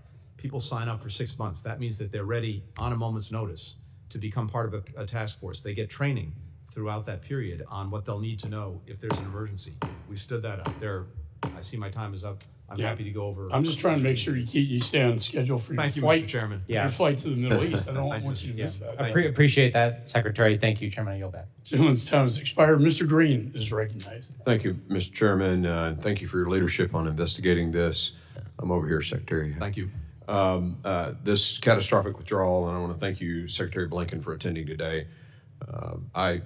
I'm going to preface my comments with something very similar to what the chairman prefaced his comments with.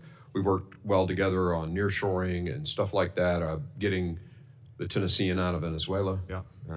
Roger Carson's my classmate, did a fantastic job with that. But today, my comments are going to be,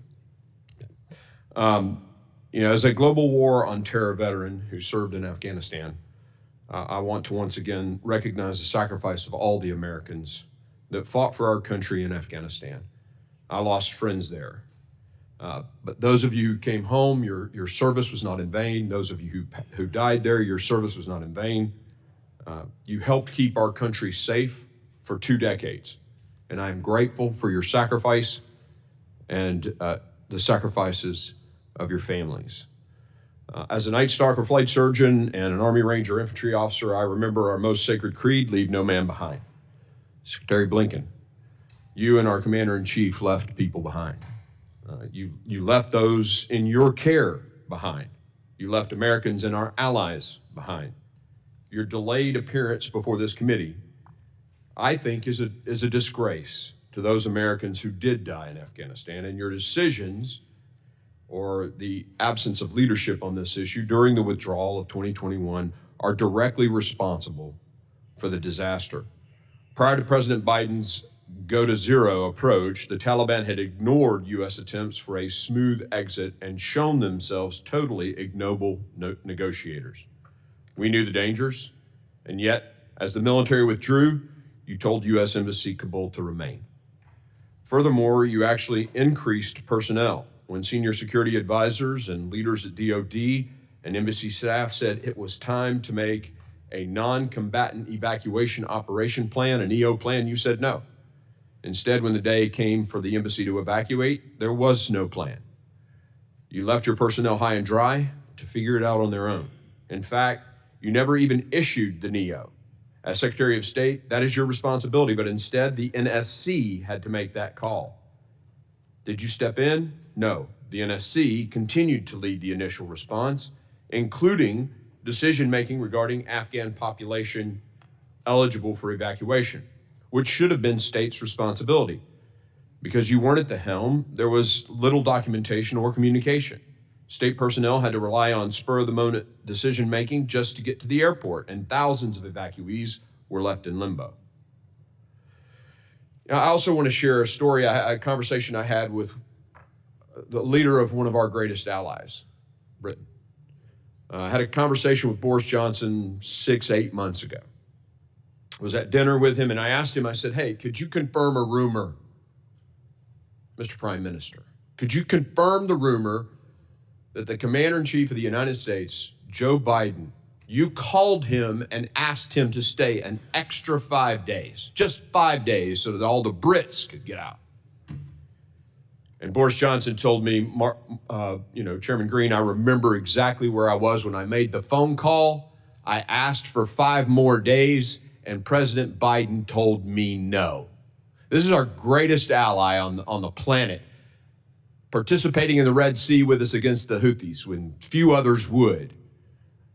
I pulled wounded British SAS guys off a target in Iraq. Their blood was on my hands. And I'm going to tell you, that relationship is, it's one of our greatest, if not our greatest. And yet we slapped them in the face and said, no, you don't get 5 extra days to get your people out. This according to the Prime Minister of England at the time. I find that unconscionable.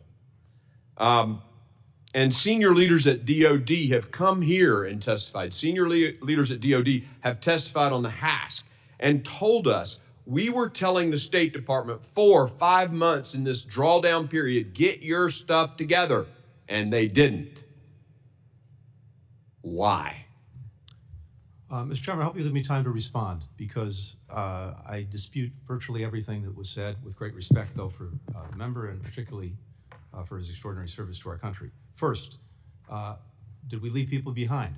No, we got them out, including after the deadline of our evacuation. By the time we got to August 31st, we had, as I said, several hundred Americans who were left, who had identified themselves to us as wanting to leave, but could not get to or into the airport.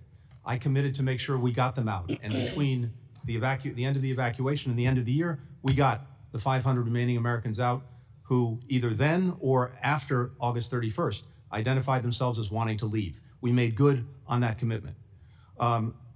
Telling the embassy to remain open. Yes, we all wanted the embassy to remain open. It was fully our expectation that the Afghan government and the Afghan military would not collapse. It was the desire of Congress to make sure that we remained engaged in Afghanistan, including to look out for our own citizens, including to make sure we were doing right by the SIVs. And it was fully our intention to continue to bring them out by keeping the embassy open. And as I said earlier, and as many others have testified, no one anticipated the collapse of the forces. No one anticipated the collapse of the government. When it comes to the NEO, again, let me be very clear. The State Department initiated the NEO. We did. That's what the record reflects. But this is a collective decision. As an instrumental matter, the State Department initiates it by requesting it of DOD. The decision to initiate it was a decision taken by the NSC and ultimately by the President. Not once before we initiated the NEO did anyone say you need to do this among the principals in the administration. It was a collective decision on the 14th of August. Those capitals, provincial capitals, started to fall on the 6th, and by the 14th, we decided that the NEO was imperative. Now, there's a reason, Congressman, that it was so important that we focus on this. The Ghani government was pleading with us throughout the summer, don't engage in an evacuation.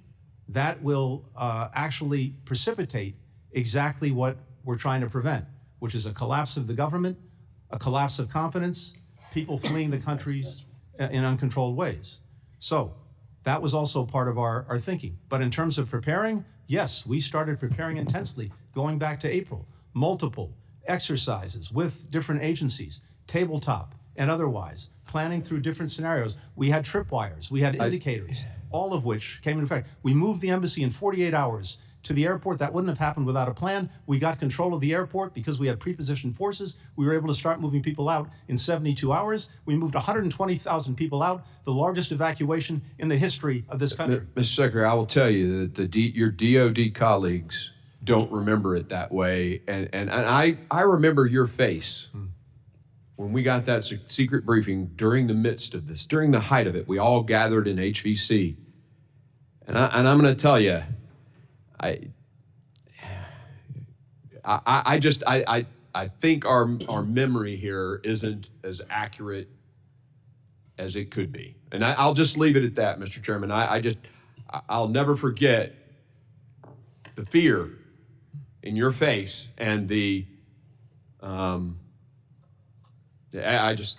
don't have anything else to say. Julie, let me just add, I think this is a very important issue the gentleman raised from Tennessee, and I appreciate your perspective, Mr. Secretary. I'll tell you what our investigation revealed, that Ambassador Wilson did not want a NEO. In fact, he punished his staff for even mentioning the word NEO. And it wasn't, we got from the DOD, as you indicated, on August 6, 2021, that the NSC said, National Security Council said, a NEO equates to failure, quote unquote. That is what was going on. A NEO equates to failure. Maybe that's because President Ghani, as you said, Mr. Secretary, but those are really the facts. And only until August 15th, the day that Kabul fell, think about that, the day that Kabul falls is the first time that Ambassador Wilson requests a NEO. And by that time, sir, it was too late. With that, I recognize Ms. Kamlager-Dev. Thank you, Mr. Chair, and thank you, Secretary Blinken, for gracing us with your presence again. I have actually some questions about the Sudan, but because we have continued to talk about NEO, I will also ask a question on this. So Ambassador Wilson testified to the committee during a transcribed interview about the specified reasoning for why he called the NEO on August 15th, describing the situation that included thousands of Taliban fighters streaming directly into Kabul, a flow that contradicted assurances that we had received from the Talibs, and orders that we believed had been given for them to stop by Taliban senior leadership, the expected seizure of 2 prisons later that day, and the release of thousands of inmates.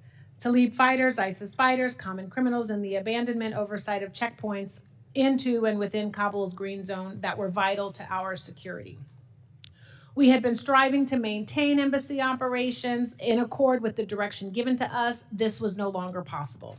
And at that point, I recommended to Secretary Blinken our immediate evacuation. He agreed, and the White House subsequently approved a non-combatant evacuation. The majority has repeatedly pointed to the testimony of military leaders to argue that the State Department waited too long to initiate the NEO. But Ambassador Wilson had a clear rationale for his timing, and that calling for the NEO too soon would have complicated our ability to get out. If we had left earlier, several thousand SIV applicants that we got out in whatever the number of days that you want to talk about would not have been able to leave the country.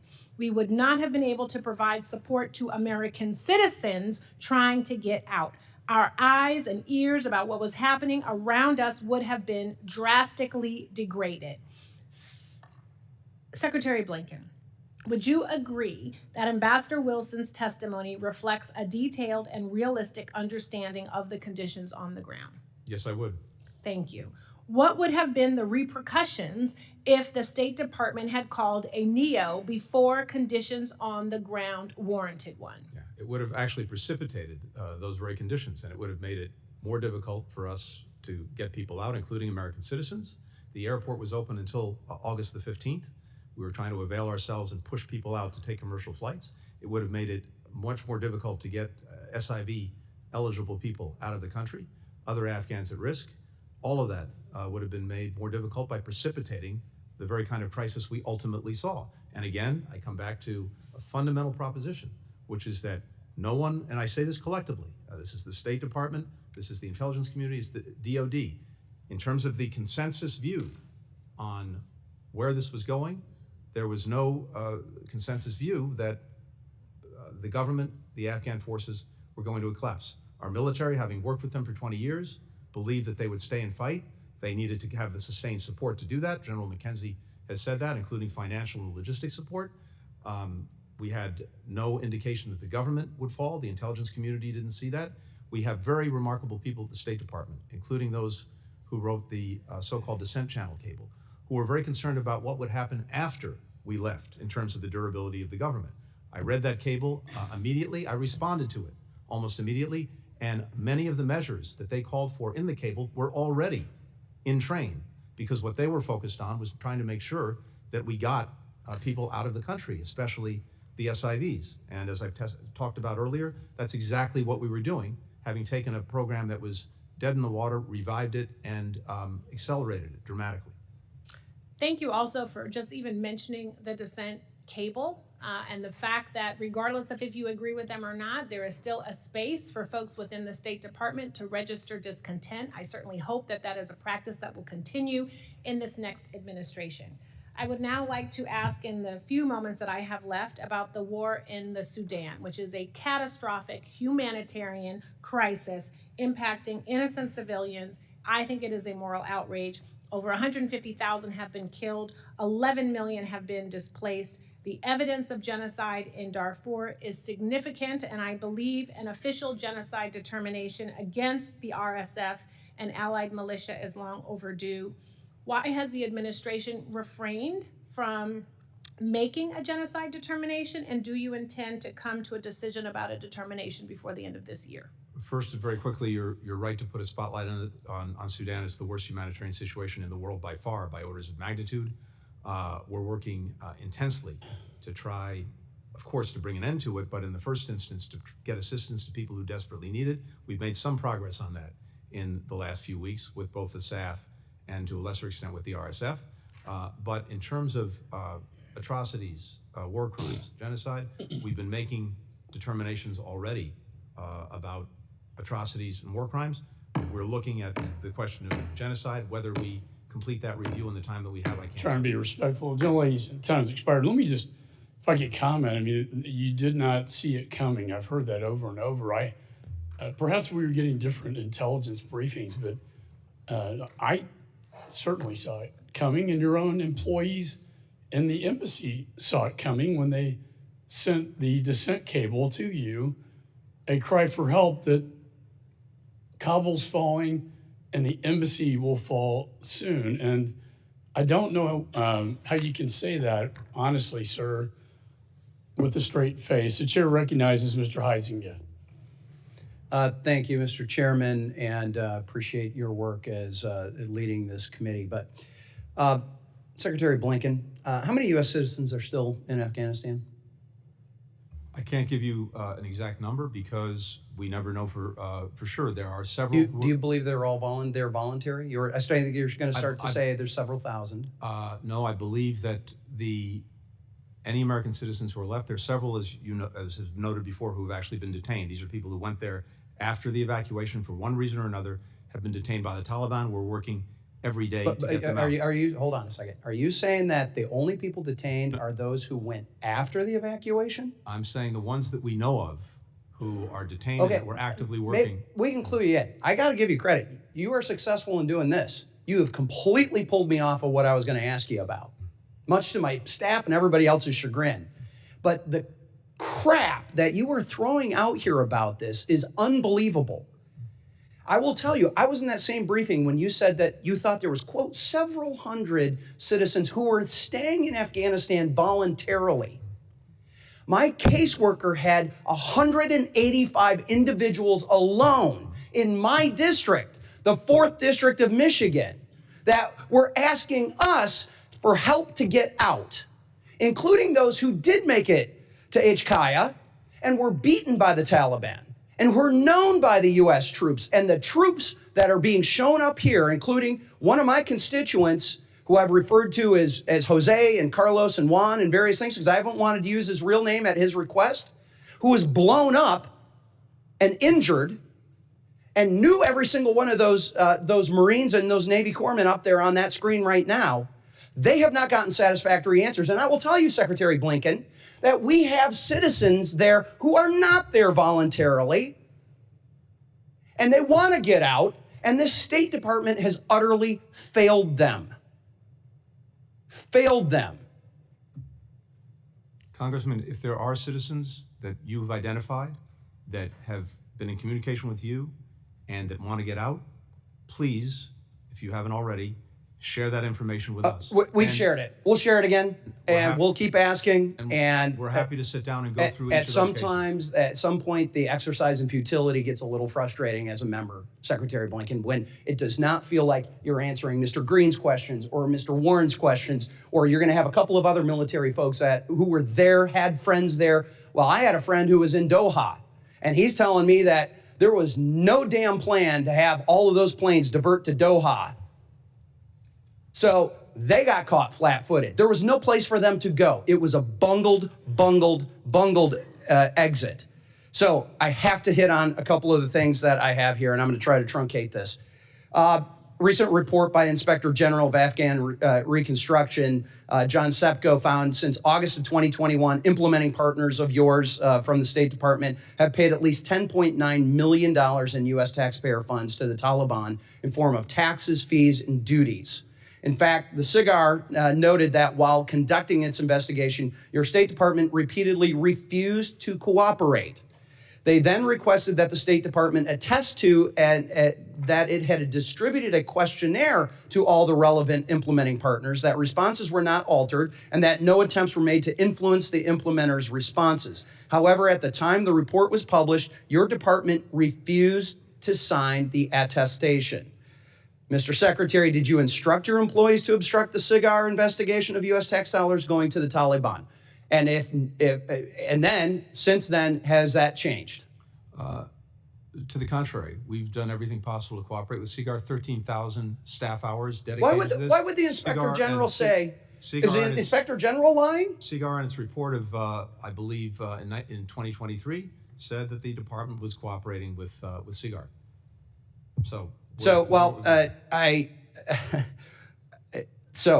I got to skip a whole bunch of stuff. I just will say, Mr. Chairman, I've got a bill, H.R. 9503, Protecting Taxpayer Dollars from Taliban Theft Act, which makes U.S. policy that tax dollars, U.S. taxpayer dollars, do not be paid to the Taliban in form of taxes, duties, and fees. I wish I had a few more moments. I've got a couple of seconds here. I have to hit on this. This is about Iran. Thanks to congressional notification, we know that on November 8, just days following the Democrats' election loss, you signed off on a sanction waiver providing the Tehran access to $10 billion in funds of Iraqi electricity payments. Last dated December 2023, Congress is aware of 2 releases of funds for humanitarian purposes to Iran. Have there been any other additional transactions since that period? So you have been allowing them access to the dollars. We know that there was 2 that got testimony, had problems. They asked for the explanation to be in behind closed doors. There was nothing that was top secret about that. It was just that egg was on their face. Have there been any more withdrawals? I assume you've asked the previous administration about the waivers that it issued. Oh, okay. Oh, complete? no? Yes, actually we did. Yes. Actually we did. Well, and the explanation of why this administration allowed Korean funds, the funds that were used, that were shipped to Korea, that were supposed to stay in Korea, why were they shipped to Oman? No. Why were they allowed to have given a Treasury license and the State Department license? Oh, now you're conflating what had been going on. I'm saying that the waivers that we issued were the same waivers issued. They were not. Absolutely 100% not. See, this is the thing. A group of us are actually on the Financial Services Committee. I'm one of them. You can't throw this crap out because we actually write the sanctions. We actually know what the law is. And when you and Treasury come in here and say, oh, don't worry your pretty little head about all these confusing sanctions things, guess what? We wrote the damn things. We understand. And here you are throwing these I wish I could curse more, Mr. Chairman, but I won't. This is so unbelievable. I am so glad to see this administration and you leaving because you have failed the American people with this. With that, I'm way over. And for the record, let me say that I personally, in the emergency wartime supplemental that dealt with Israel, that dealt with Indo-Pacific and Ukraine, put the sanctions that was waived or not enforced back into law.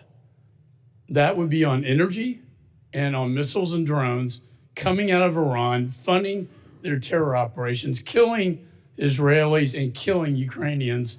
And sir, I have to say, I agree with my friend here that it's very disappointing that that has not been enforced. And Mr. Chairman, last administration did not authorize any releases of those funds. This administration did. That's the problem. Gentleman yields back. Mr. Schneider is recognized. Thank you, Mr. Chairman. Before I start, if the Secretary wants to address the previous thing at all, I would be interested in your I'm remarks. happy to share with the Congressman everything we've done. We can go over this. We don't have time to do it now. I'm happy to do that. Happy to show you exactly what we've done, what we haven't done. Happy to get any information that you have to the contrary and work through this. All right? Thank you. All right, thank you. And let me thank the Chairman, Chairman McCall and Ranking Member Meeks.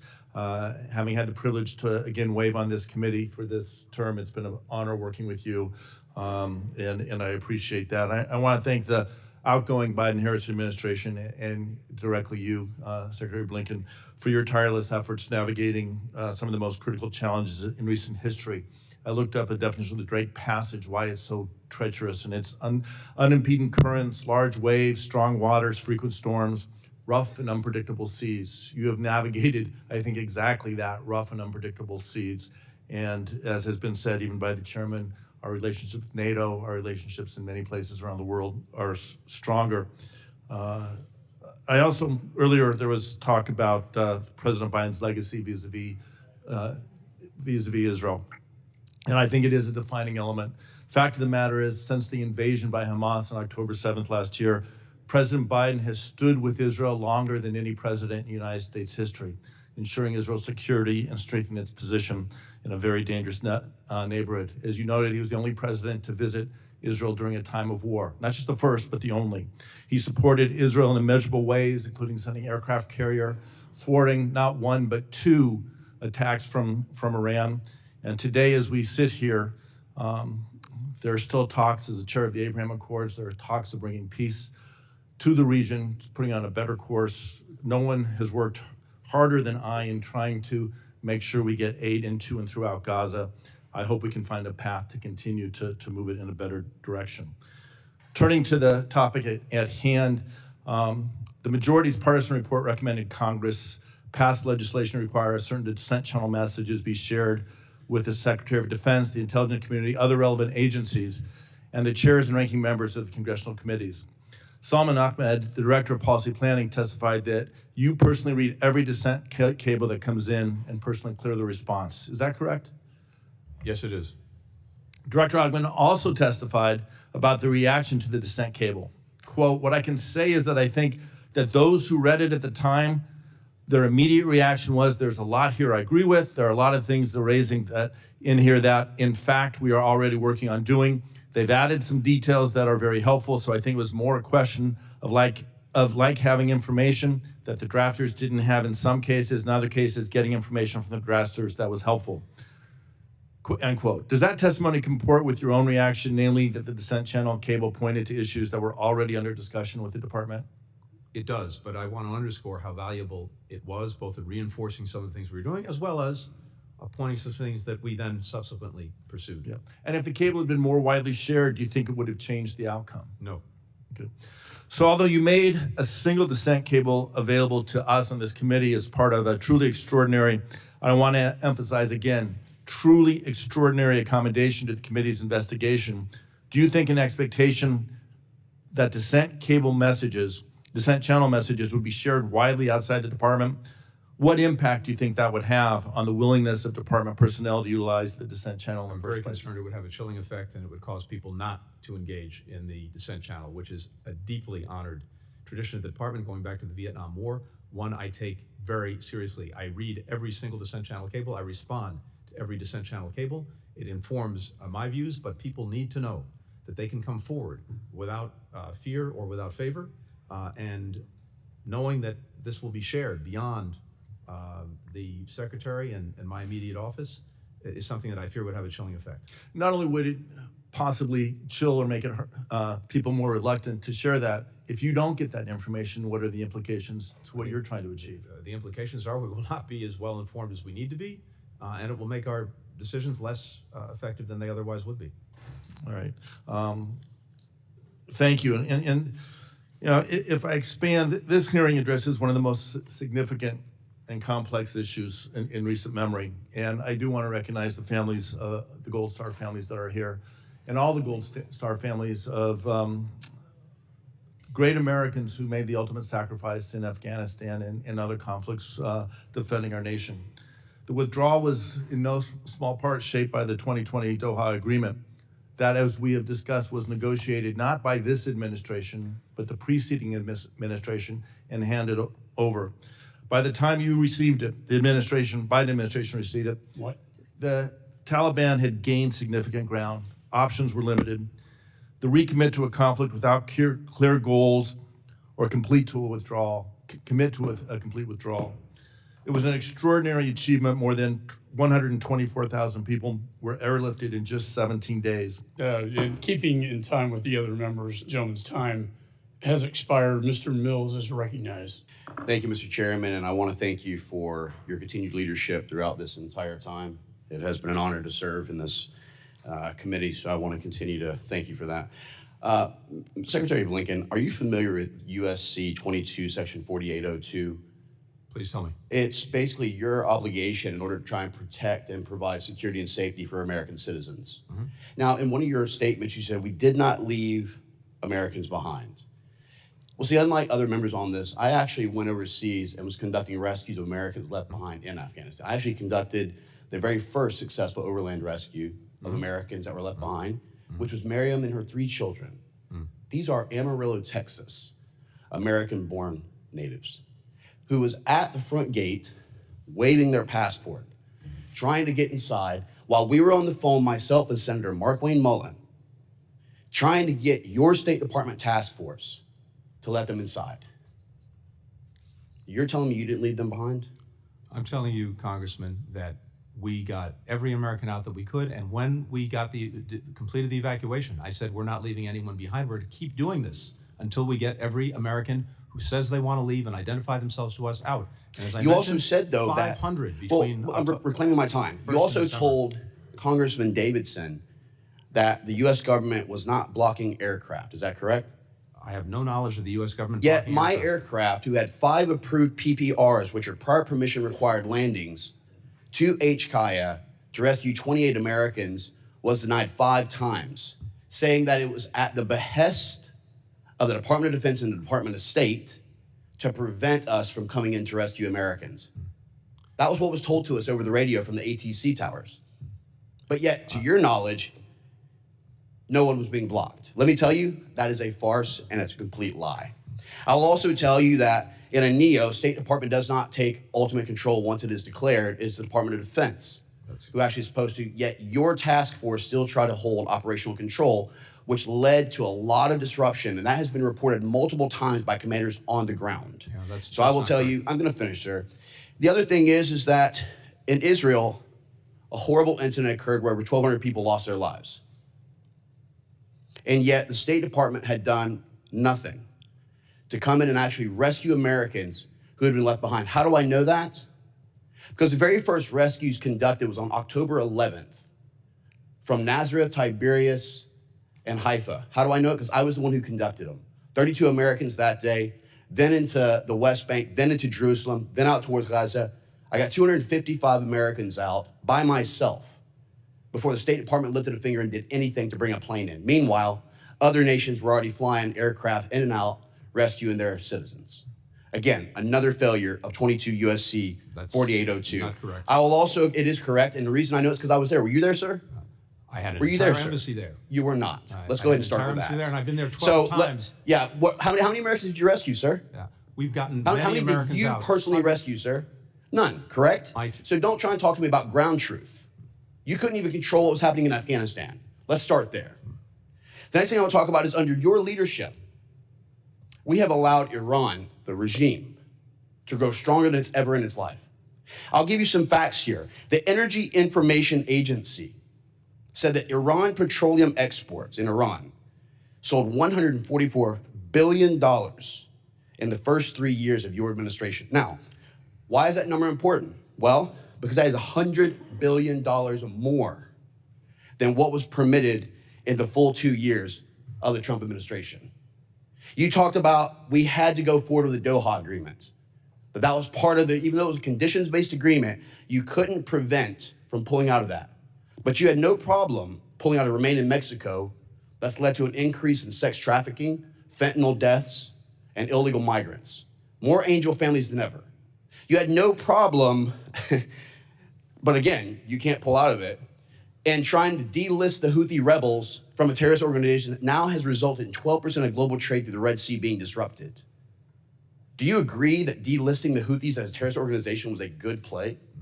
In terms of making sure that humanitarian assistance could get to the people of Yemen and that the Houthis were designated under multiple other So authorities, endangering American citizens while now that they're getting increased attacks as a result of your actual failures. And I can tell you with absolute clarity, sir, reclaiming my time, I can tell you with absolute clarity that Hezbollah got stronger while you were in office. Hamas was funded because of your failures to be able to impose necessary sanctions so that the Iranian regime couldn't continue to fund. I'm still talking, Mr. Secretary. You've had your time. You've had 4 years to destroy this nation. You and this administration. I will tell you with absolute certainty, sir, that America is better off with you not in office. That the Iranian regime will now finally start to weaken with stronger sanctions and with us being able to do our jobs for the Iranian people who are actually trying to lead a free democracy.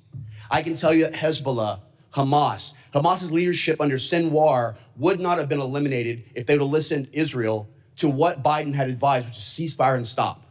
Hassan Nasrallah of Hezbollah would not have been eliminated if they would have listened to your leadership. And I can tell you right now that we are better off as a nation, we are safer as a nation, and our American citizens will be safer with you not sitting in that seat. With that, I yield back. Expired. Mr. Thank Costa you is for your judgment. recognized. I wish you very good luck. Mr. Costa is recognized. Thank you. Thank you very much, Mr. Chairman. I, first of all, like others, want to acknowledge the Gold Star mothers and families that are here. My grandmother was a Gold Star mother, and I have a bit of an understanding of the difficult situation that you've been through.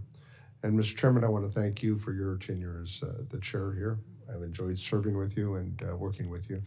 Mr. Secretary, you've done a good job, in my opinion, in the 4 years that you've been here under difficult challenges.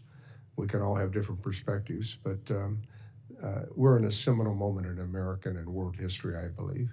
And I want to talk about that as it relates to our efforts with Ukraine, clear and present. I know you're doing a lot of things, but I think that I want to have some assurance that in the remaining weeks allowed that we do everything possible to move the necessary military equipment, material, and authorizations that Ukraine needs to win this war. With that in mind, there's a transfer currently, and I think you have the information, your staff does, of a dozen Black Hawk helicopters from the United States. They're waiting approval from the State Department to complete this transfer. I'm going to add up a letter, but can you comment on that quickly? Congressman, I can't speak to a specific transfer. I can just tell you that we are trying to push out the door everything we possibly can to make sure the Ukrainians have everything they need to deal with the ongoing aggression. We continue to do drawdowns, and I signed off on another one as recently as a day ago. I can't speak to the specifics, but I can tell you we're making sure that Will you get back every to us dollar as it that relates has to been these- authorized and appropriated, we're using. These 12 Black Hawk helicopters, you have the information. I'm your happy to come office back to does, you on that. And please do. How about with other efforts in terms of the money that's been appropriated, that we ensure that Ukraine is in the strongest possible position? Yes. It's not clear to me what this next administration is going to do, and I think that it's incumbent upon us to keep our promises and also to maintain that leadership with our NATO allies. Yes, we're determined to do everything we can, and it's fully our intent. As I said, every dollar that's been appropriated, we want to see get out the door. As it relates to Afghanistan, and I was there numerous times, what would you say are the lessons that have been learned? I mean, it's easy to Monday morning quarterback this, I think, and obviously we have people with strong opinions, but you inherited a treaty that had already been signed by the previous administration. You talked in your opening comments about your efforts to try to implement it. It clearly didn't go the way all of us wanted it to. What are the lessons that have been learned? And most important, what changes would you make and why? I think there are lessons to be learned over the 20 years. There are lessons to be learned over the year preceding the evacuation. There are lessons to be learned from the evacuation itself. As to the latter, and actually the year preceding it, the report that I commissioned the after-action review that I commissioned, looks at least at what the State Department could and should have done differently and how it could set itself better up for Was the the future. department aware of any Americans in Afghanistan after August 31st who asked for assistance to depart the country, but Yes. had not been previously did so? Yes, we had about, as I said at the time, at that time, there were about 200 or so Americans who had identified themselves to us and wanted to leave, but who either who couldn't get to the airport or couldn't get into the airport. There were several hundred others who we knew of who did not at that point want to leave because either they couldn't bring extended family with them or they decided that they wanted to stay. After August 31st, the 200 or so who couldn't get to the airport, we were able to get out. Several hundred others came forward, seeing the success of our ongoing efforts to get Americans out and said, actually now we want to leave. And between August 31st and December 31st, we got another 495, I believe, American citizens out of Afghanistan because of that enduring commitment to leave no one behind. Does it make sense that all Americans you may have heard of subsequent to August 31st or 2021 were ever in Afghanistan and then assumed that you had been there, or that the department had known waiting for your help to get them out prior to that date? I'm sorry, can you repeat the question? I missed the question. I said, does it make sense to just to add up that all Americans you may have heard subsequently prior to the August 31st date were ever in Afghanistan and then assume that you knew that they were there and that they were going to have an option? Again, the challenge we've had, as you know, is that our citizens in any country around the world don't have to tell the government that they're there. They don't have to register with us. When they leave the country, they don't have to deregister. And in Afghanistan, we had many thousands of people who were, in effect, dual nationals who had made their lives in Afghanistan. So thank you for your service and thank you for the questions. I tell members I'm going to keep a very strict 5-minute rule. Secretary, I know you have a plane to catch to go to the Middle East. Chair recognizes Mr. Kane. Thank you, Mr. Chairman. And I also want to take this opportunity to thank you for your leadership in this Congress as well as of this committee. Mr. Secretary, you are here with us today to discuss the Biden administration's failure in the disastrous withdrawal from Afghanistan in August of 2021 and your role in the sad chapter that our country witnessed. During President Biden's time in office and your tenure as Secretary of State, our country has seen many international crises that have become more inflamed. This administration has slow-walked critical arms and capabilities to Ukraine and has prolonged this war into what will be soon its third year. This administration has also intentionally delayed vital assistance to Israel, and that has eroded confidence around the world about American continued support for our strongest ally in the Middle East. We need to, and in addition, you and your president lack of accountability and ownership for the withdrawal from Afghanistan is inexcusable. Mr. Secretary, why did you believe that the Taliban would negotiate with the Afghan government despite President Biden's unconditional surrender on April 14, 2021? As I said earlier, the Taliban had made commitments under Doha. We wanted to see them fulfill those commitments, including negotiating with the government on a transition. We made every effort diplomatically throughout that period to hold them to that, but it became clear that they wouldn't. And it also became clear that when the deadline expired, the deadline negotiated by the previous administration, they would go back to attacking our forces, attacking our partners, attacking the cities. It would have required us to send tens of thousands of Americans back to Afghanistan. That's not a decision the president is prepared to make. During that entire time, what leverage did the United States have over the Taliban once President Biden announced that he would abandon our allies, no matter what the Taliban's violations of the Doha Agreement would be? Again, we had a deadline negotiated by the previous administration, and the choice was not between the status quo and ending the war. The choice was between ending the war and escalating it, because again, they would have gone back to attacking us. We had only 2,500 forces in Afghanistan at that point. We would have had to have reinforced them dramatically had the Taliban gone back to directly attacking our forces, directly attacking our partners, going into Afghanistan cities. That was the choice before the president. Do you agree that your power sharing agreement further destabilized and delegitimized the Afghan government? I'm sorry, Congressman, can you repeat that? The power sharing agreement? Do you agree that your power sharing agreement further destabilized and delegitimized the Afghan government? There wasn't a power sharing agreement. It was the intent of the Doha agreement that the Taliban negotiate with the government a ceasefire and a political transition, something that they didn't do. But that was what was in the Doha agreement. That was the objective. It was clear that it didn't happen. That the Taliban was going to violate, and they did. On May 8th, 2021, your State Department held a rehearsal of concept drill with the Defense Department to plan for the withdrawal from Afghanistan. And during that meeting, the military warned against keeping Embassy Kabul open. Your deputy, Brian McKeon, responded, quote, "We at the State Department have a much higher risk tolerance than you guys." Mr. Secretary, it was you who tasked Mr. McKeon with purportedly leading the State Department's NEO planning. Is that correct? I'm sorry, again, I had trouble hearing that. Please repeat that. It was during this meeting where you were warned not to keep Embassy Kabul open.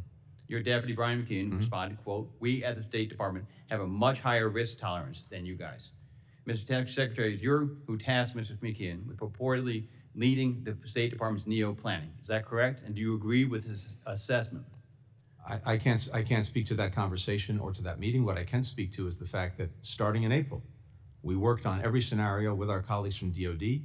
We did multiple exercises. We planned out what we would need to do, including in the event of a NEO. And as I said before, the decision to actually initiate the NEO is a collective decision made through the interagency process by all of the cabinet level members and ultimately by the president. The State Department technically initiates it, and it was on August 14th that everyone agreed that we should initiate the NEO. And for reasons that we've discussed before, we didn't want to precipitate a panic.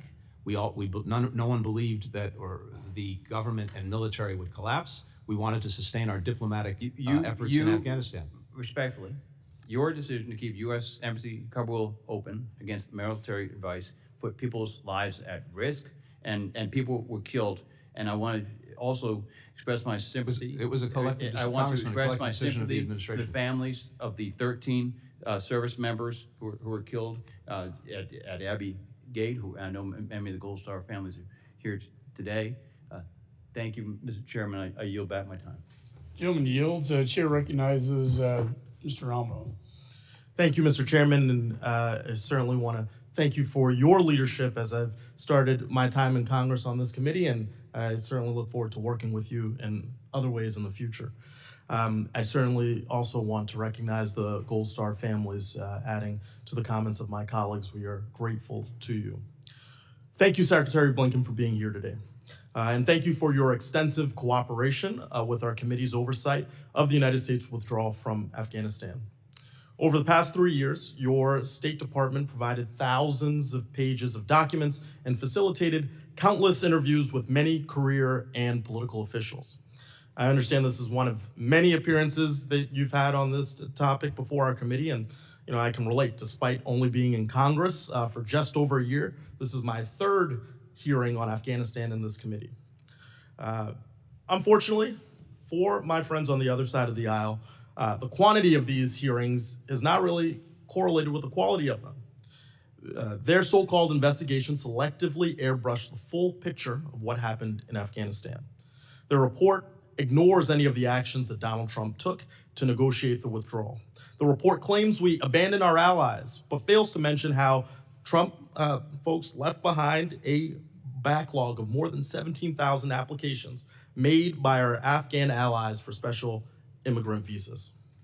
A backlog that forced President Biden's administration to speed up visa processing, bring in temporary help, and work around the clock to protect our allies during the withdrawal. Of all the errors in this flawed report, its worst sin is that it refuses to let facts get in the way of a good story. The report repeatedly claims the State Department waited too long to initiate the U.S. non-combatant evacuation operation. But the U.S. ambassador to Afghanistan at the time, Ross Wilson, has testified that initiating this evacuation operation too soon, quote, would have complicated our ability to get out. If we had left earlier, several thousand SIV applicants that we got out would not have been able to leave the country.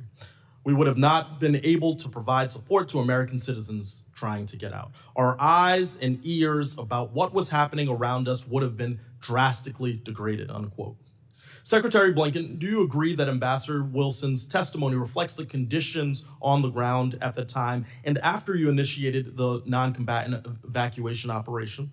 Were there any additional steps that you personally took to ensure that our personnel and allies had the help and resources they needed?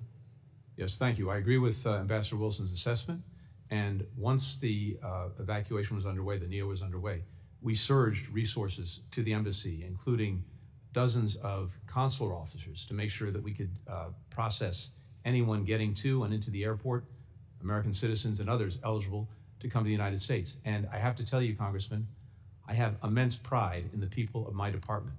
I had hundreds raise their hand and volunteer, including dozens who ran into the burning building of HKIA Airport during the evacuation to look out for their fellow citizens, to look out for our Afghan partners, and to do everything possible to bring them out of harm's way. Yeah. Well, Secretary, I'm grateful for your leadership, and I frankly just wanted to give you an opportunity to correct the record on any claims that we've heard today, and really just communicate some lasting thoughts about this as you depart the State Department. Look, all I can say is we don't have time to go through everything. I think we've addressed a number of these questions throughout this hearing, and I'm always happy to pursue these conversations. I just hope that somehow we can find ways to work effectively together to shed more light than heat on these very difficult issues. I think that's the spirit in which we should approach things. And for my part, I've been determined to learn the lessons from this experience, not only to learn them, but to act on them. And we've made the State Department stronger and better able to respond to crises than it was when we found it or it was during the Afghan evacuation. And I think that spirit is the one that I would hope would apply to everything we do. I've worked so well with so many members of this committee on both sides of the aisle. I hope that that continues even in places where we have deep disagreements. We can question each other's judgments. That's totally appropriate. I hope that we can get out of the business of questioning each other's motives. Thank you, Mr. Secretary, and with that, I yield back. Gentleman's time has expired. I recognize Mr. Lawler from New York. Thank you, Mr. Chairman. Mr. Secretary, have you read this report in full? I have read the executive summary of the report. I haven't read the entire report yet. Okay. I've read the executive summary. I hope that you will take this copy with you on your flight to the Middle East and read it, because this is your legacy. This is your legacy. Starting with the disastrous withdrawal in Afghanistan that resulted in the death of 13 U.S. service members, creating 13 Gold Star families. Families our vice president hasn't even been bothered to meet with. Then the Russian invasion of Ukraine, the terrorist attack on Israel, the illicit oil trade between China and Iran to the tune of $200 billion under your watch. That is what is funding Hamas, Hezbollah, the Houthis, and other terror networks in the region. China threatening Taiwan. This is your legacy. And this stems from this disastrous withdrawal. So I hope you read the report in full and reflect upon that. You talk about the Doha agreement. It's conditions-based. This administration had no problem reversing policy decisions that it disagreed with President Trump on. In fact, Joe Biden revoked 94 executive orders to open up our southern border and create an absolute calamity. 70,000 Americans die every year from fentanyl overdose, as this administration has allowed fentanyl to pour into our country. Drug trafficking, gangs, human trafficking, women and children being sold into prostitution, not a care in the world. This is the legacy. So don't sit here and tell us having not read the report, that you disagree with it or it's not true. Saying to my colleague from Florida, oh, it's not true, we left people in Israel after October 7th. It most certainly is. I had constituents calling in a full-fledged panic, and we called the State Department and we're told there is nothing we can do. Don't tell us that that didn't happen. This administration had no problem trying to renegotiate the Iran nuclear deal. No problem lifting sanctions on Iran, allowing for the illicit oil trade. So when you say that the previous administration negotiated the Doha agreement and therefore we were bound by it, that is complete and utter bullshit. And you know it. You absolutely had the ability, based on the conditions on the ground, to keep our troops there, to ensure the safety and well-being of American citizens, and to make sure what happened did not. Mr. Secretary, on August 26, 2021, who was the President of the United States? Joe Biden. On August 26, 2021, who was the Secretary of State? I was. Okay. Take responsibility. Don't shirk in your responsibilities. Don't try to shift blame. The reality is you guys allowed the conditions on the ground to deteriorate. You did not hold the Taliban to account. And as a result, 13 U.S. service members are dead, and the world is a tinderbox. We are in the most precarious place since the lead up to World War II. That is your legacy. Period. Full stop. And if Israel listened to this administration and didn't go into Gaza and didn't go into the south, Sinwar would still be alive. And if Israel listened to this administration, Nasrallah would still be alive. And Assad would still be in power in Syria. And Iran would be stronger than ever. That is your legacy. This Congress has passed the SHIP Act and the Abraham Accords Special Envoy. You didn't fill the Special Envoy, and you didn't enforce the SHIP Act. You've had over a year to do both. That is your legacy. You leave the world worse off today than it was when you inherited it. Gentleman's time has expired. Recognize the Enjoy reading this, because gentlelady this from Pennsylvania, is your Ms. legacy. Wild. Thank I you, have a Ms. very different legacy, one that I'll be happy to reflect on. I won't have the time to do it today because, of course, you don't provide any time to do it. It's very nice to make a speech, leave me no time to respond. chair has That's the way recognized this Ms. works. Wild. Mr. Chair. Thank you, Mr. Chair. Secretary Blinken, let me just say that hearings such as this one probably will aid you in getting over this job very quickly. I do think that you have served commendably. I think also that you have been handed an unprecedented set of world affairs and that you've handled them very well, and I thank you for that.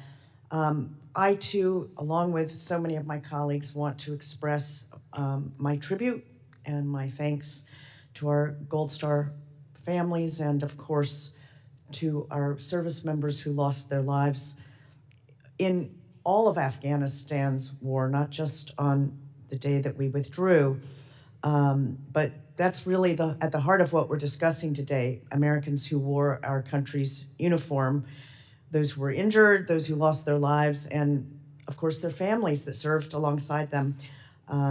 And I do so wish, I say to all the families, that your loved ones had not been there on that day. I personally feel strongly that we should not have been in that war at that time, and I'm sorry for your losses and that happened.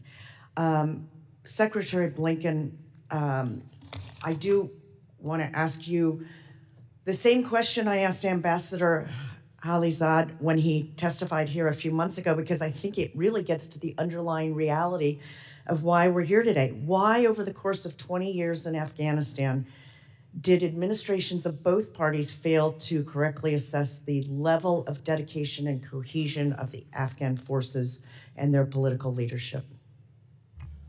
I guess a critical question. I hope that the bipartisan commission that is looking into the 20 years of Afghanistan gets at exactly that. And as someone who served in several of those administrations, I also take responsibility for that we did not, I think, see with clarity not only the durability of the Afghan government and the Afghan security forces, but see with clarity how difficult, if not impossible, it would be for us from the outside to somehow build a cohesive country and society. And that is something that, as you said, took place over multiple administrations. And I think that is a critical question that we get a better understanding of.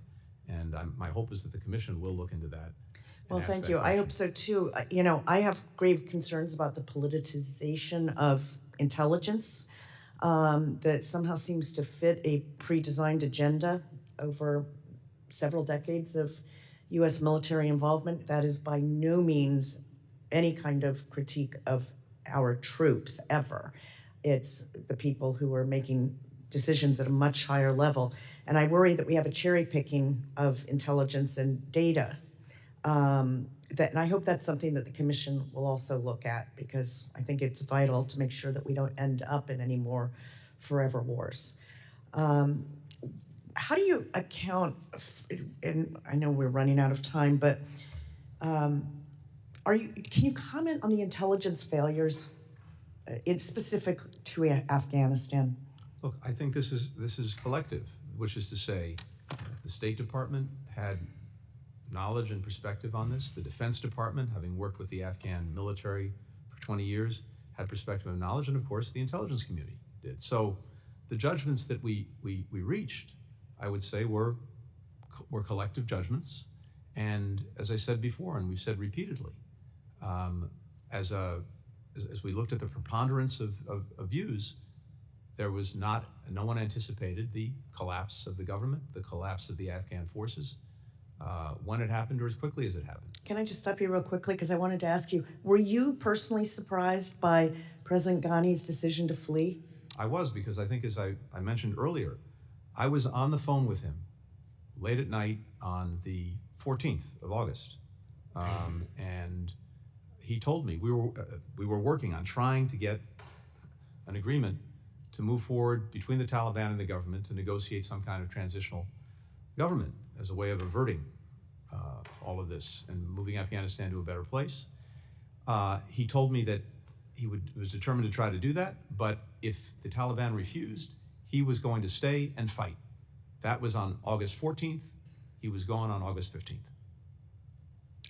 Well, thank you. I do hope we as a country learn from this experience. There's obviously a great deal of information to be gathered, and hopefully will be gathered in a nonpartisan or a bipartisan manner so that we can learn in the future. Thank you, Mr. Chairman. I yield back.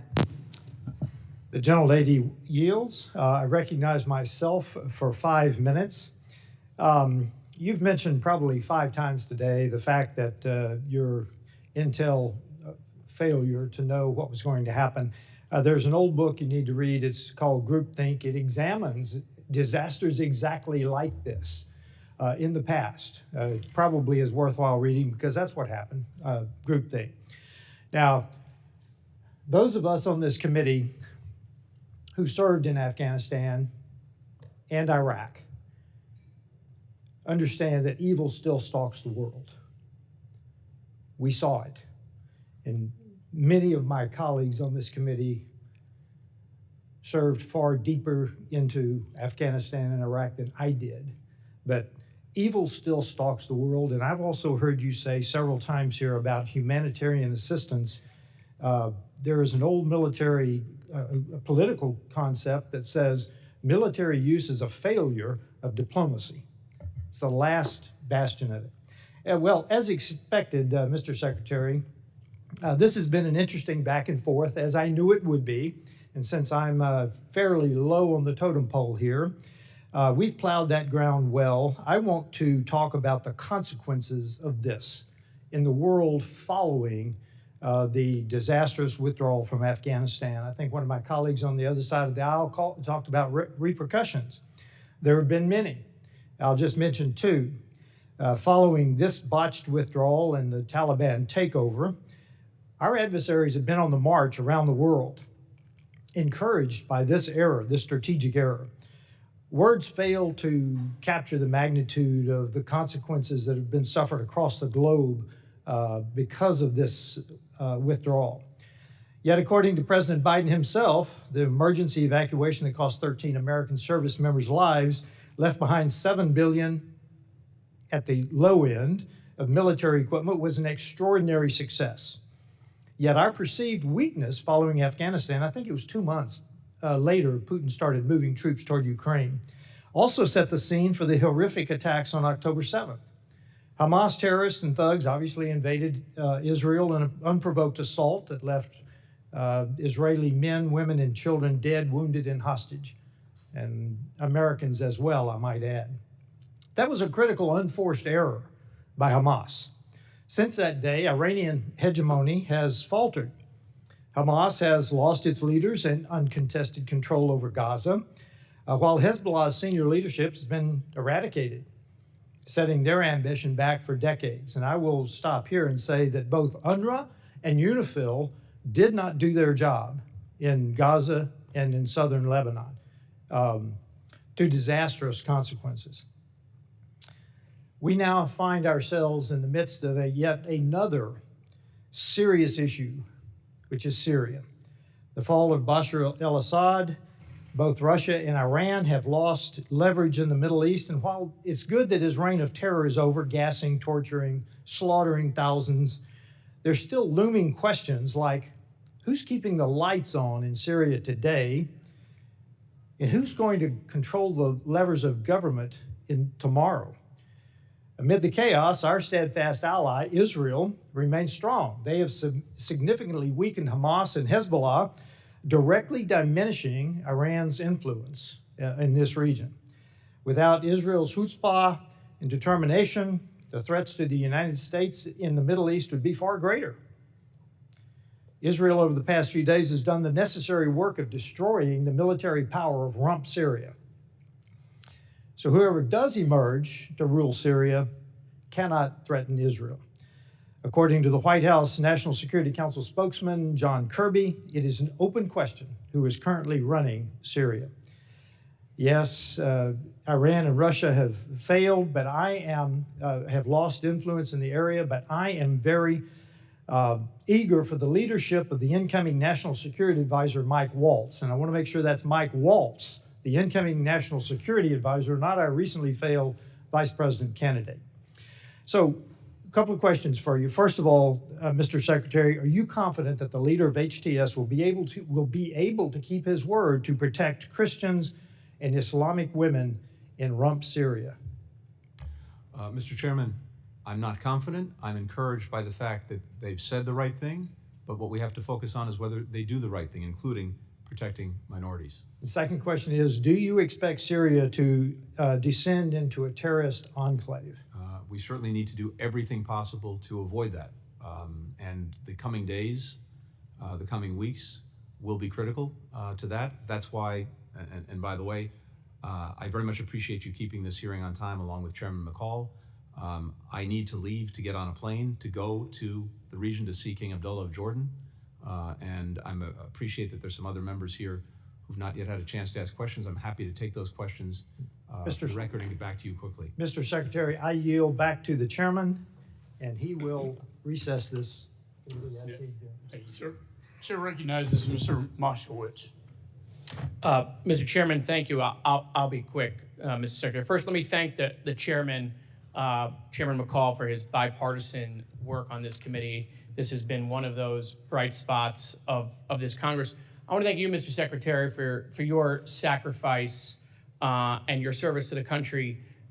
These jobs are unforgiving, and have deep impacts on everybody's individual families. And so I want to thank you for your service. I want to thank the Gold Star families for being here. And like I have before, apologize to them for what happened to their loved ones in Afghanistan. I'm not going to go into all of the stuff that's been said by 30 people, but I do want to say this, Mr. Chairman. You know, the official Twitter account of this committee put out a tweet at 11:27.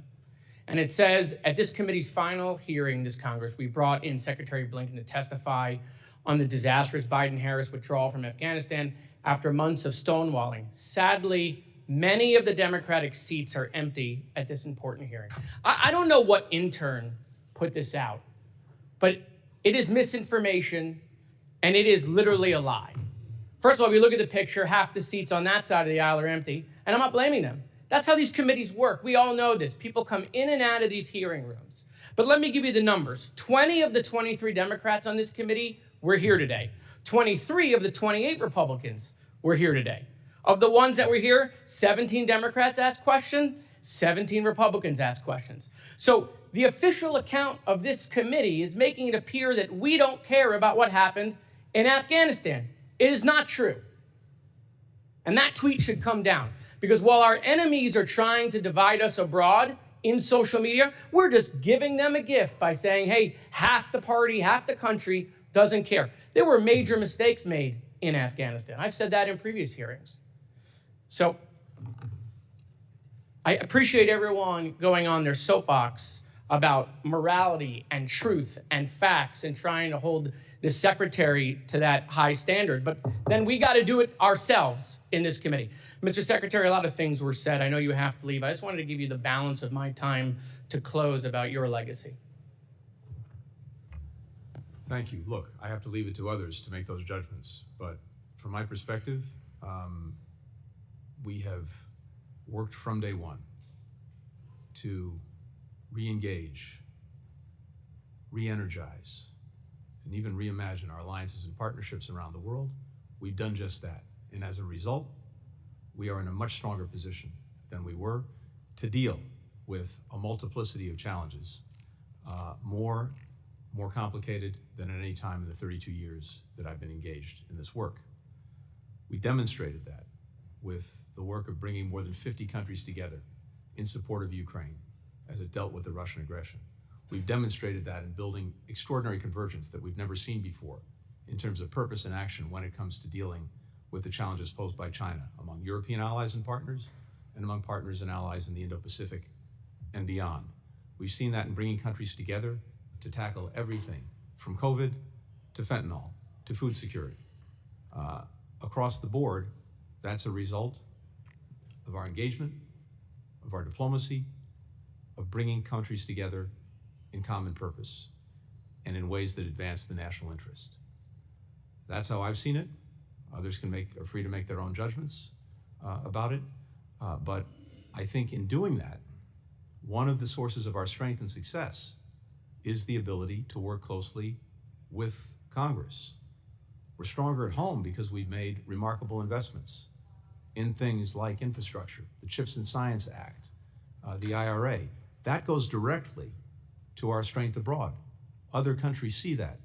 They see that we've reinvested in our own competitiveness. They want to work with us, they want to engage with us, they want to partner with us. And because we've been so attentive to our alliances and partnerships, we now have countries that before were looking to do things on their own without us, that are now united with us in common purpose.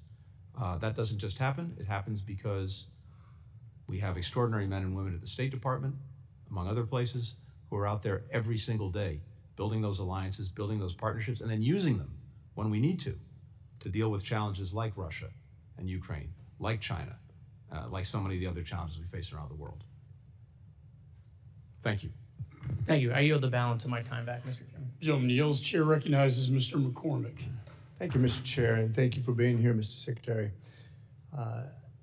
I know that your main responsibility as a secretary is to execute the president's foreign policy. As an Afghan veteran and as a guy who's got tons of friends that served over there even longer than I did, years away from their family, the guys who lost their limbs, the families who sacrificed, the people who lost their lives. My hat's always off for those families who are gold stars, and even the families who just served and made that sacrifice away from their families. I really have great respect. I know we were there for about 20 years in Afghanistan, so you can't take responsibility for 20 years, but you can take responsibility for those 4 years. I know that we spent about $2 trillion of that dollars. A lot of that wasn't on your watch. That's also a lesson learned that we had to live with. I know 2,462 lives roughly passed because of that war that we sacrificed as Americans, but most of those not on your watch. What I do want to hold you and our leadership accountable for is the stuff we left behind, very specifically. Yesterday I had the ambassador of Pakistan in my office, and we were talking about terrorism in his nation and how we create stability in that region. I'm a foreign affairs guy that's my region. And they had over 600 terrorist attacks in their nation last year, and I was like, why? Why so many? He said, because a lot of the weapons that we left behind in Afghanistan are now being used for attacks in Pakistan and other areas around there, and it's munitions we left behind. I personally thought it was a horrible withdrawal. I've talked to Millie. I've already had a breakdown. He went down and step by step went through the process of the withdrawal. But quite frankly, it wasn't just the $4 billion of our troop supplies that we left behind, but the $90 billion that we had given to the Afghanis that was then used now to sustain their country and the evil empire that's basically spreading terrorism throughout the region. I don't really accept the premise that they're not harboring bad guys. I know we have terrorist cells there. I know that they're trained. We've been briefed on that. We don't need to get into the specifics, but I quite frankly think in a real sort of way, the equivalent of equipment that we left over there, which is probably similar to what we just gave to Ukraine in aid. And then to fight a first world army, the Russians, is now being used to spread terrorism throughout the world, and that's on us.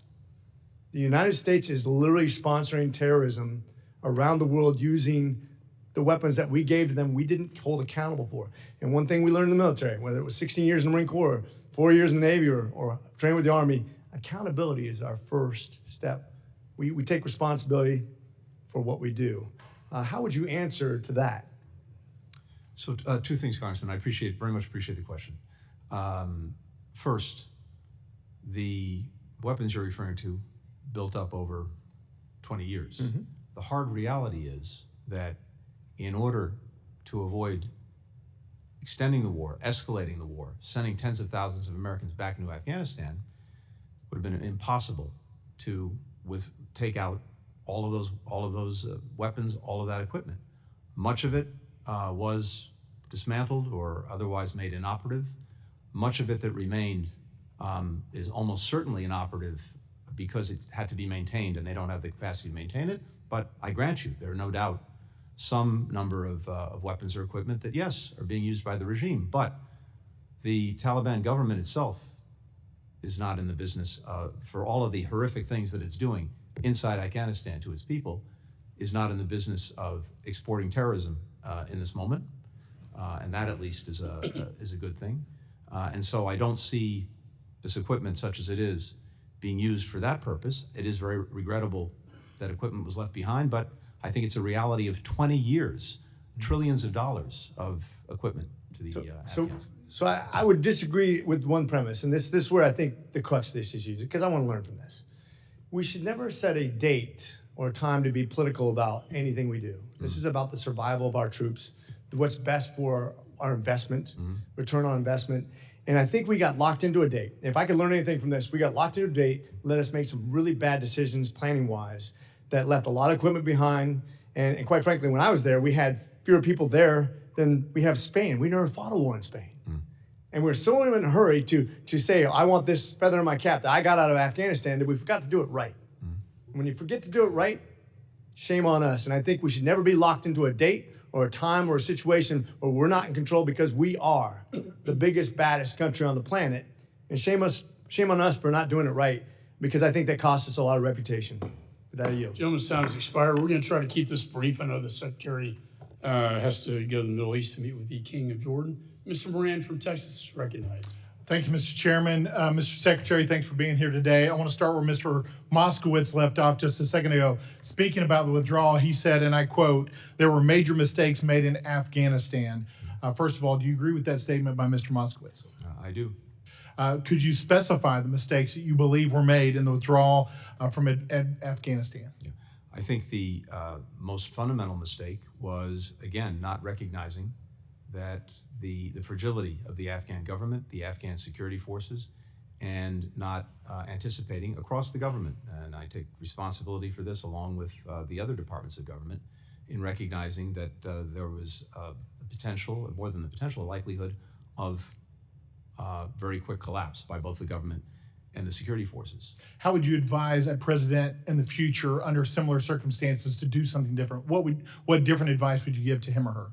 I think we have to do what we did, but obviously we didn't see this piece of it, which is to continuously question the assumptions, to continuously prod and push on any assumptions, including about the durability of a government or the military forces. Do you think it was a mistake to withdraw, even though the conditions preceding in the Doha agreement had not been met by the factions in Afghanistan? I do not. I believe it was the right thing to do to end America's longest war. I believe that our country is actually better for it, stronger for it. I believe our adversaries have seen that we were not going to get bogged down into another decade of war in Afghanistan, and that has been a good thing. And again, I just remind you that the basic choice, to the extent there was a choice, was between ending the war and leaving or escalating it, because part of the Doha agreement was a commitment by the Taliban not to attack our forces between the time the agreement was signed and the withdrawal date that was set in the Doha agreement was reached. Once that was breached, they would go back to attacking us. They would, our partners, our military determined we would have to send tens of thousands of forces back to Afghanistan. I think I heard you say earlier that you didn't think there was a connection between the botched withdrawal and the aggression, the increased aggression by Russia as against Ukraine earlier. Did I hear you correctly say that? That's correct. When the withdrawal occurred, former U.S. Ambassador to NATO, Ivo Dalder, warned a few days after President Biden's unconditional surrender to the Taliban that, quote, "Moscow and Beijing will look closely at how we react in one situation to set the stage for the other." So did you disagree with that then, or do you disagree with that now? So what we saw, first of all, is that, of course, Russia had massed all of these forces well before our the withdrawal or the decision, actually, to go forward with it. We saw that take place in the spring. Second, Russia has a long experience with Afghanistan. It probably knows better than anyone of the folly of getting bogged down in that country.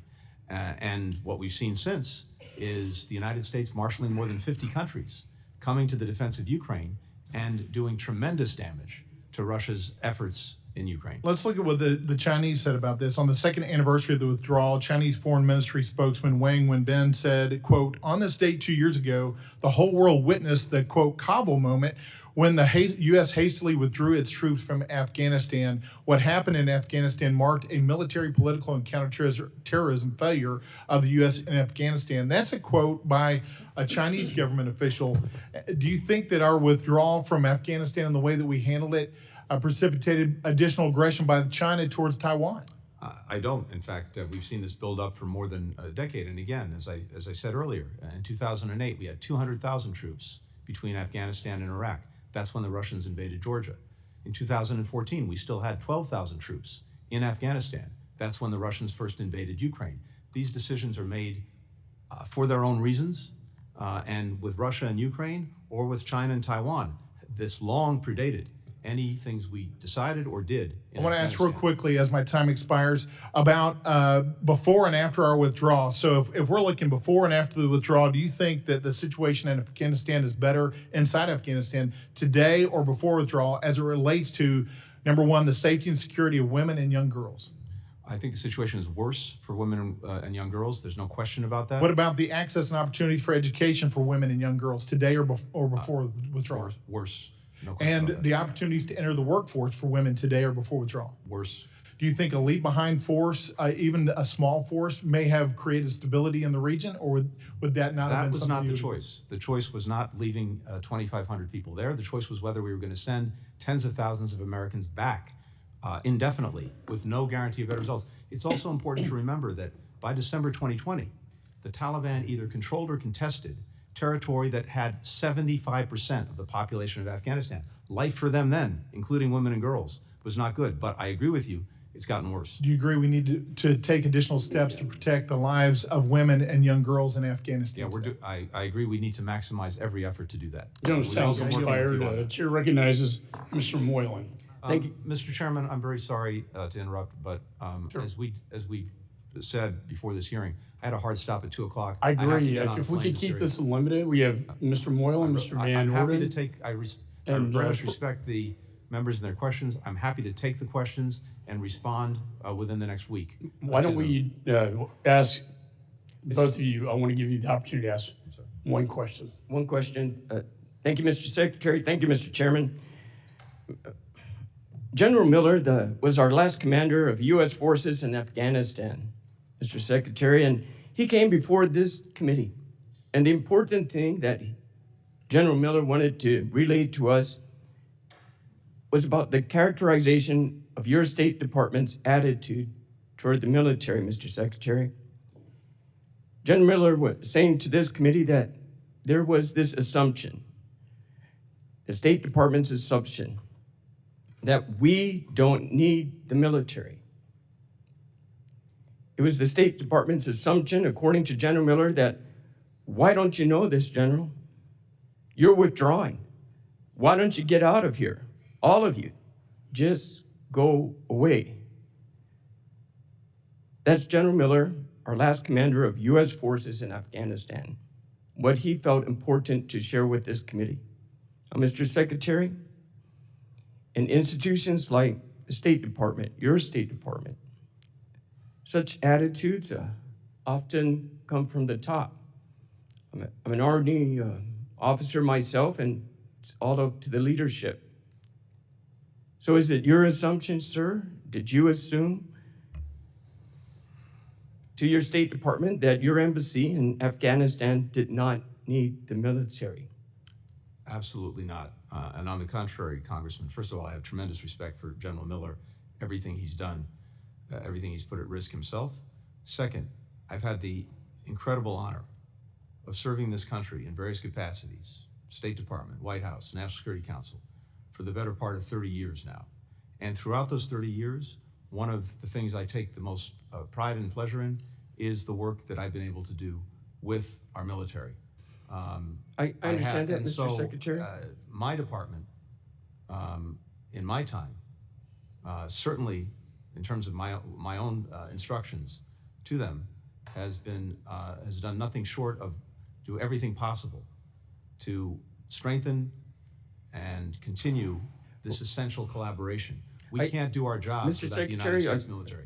I'll take back my time. In this case, Mr. Secretary, I understand what you're saying here and now, but the generals of Miller, our last commander of U.S. forces, this is what he had to say to us. And sir, you may be saying this now, but however, the example that your employees understood is different than from what you're telling me.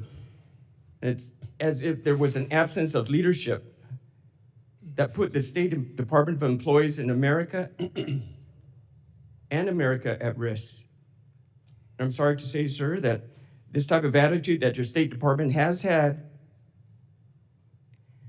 regarding... I would ask the gentleman to please expedite the question. Yes, sir, Mr. Chairman. Basically, sir, it didn't work out, according to General Miller, our last commander of U.S. forces. Thank you, Mr. Chairman. I yield back. Gentleman yields back. Chair recognizes Mr. Van Orden. Thank you, Mr. Chairman. Thank you for having me on your committee, and thank you for your leadership throughout the years.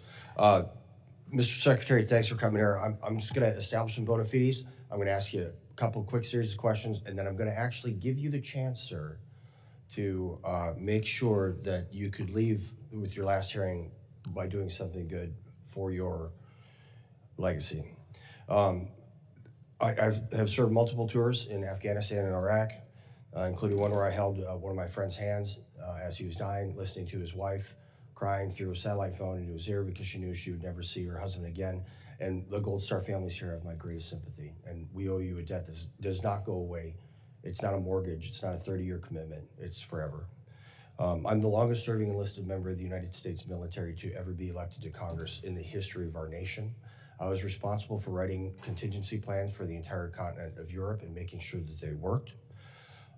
So with that said, I mean, I want you to know that because a lot of the stuff that you said to my colleagues is either not true, and that's either on purpose or due to incompetence.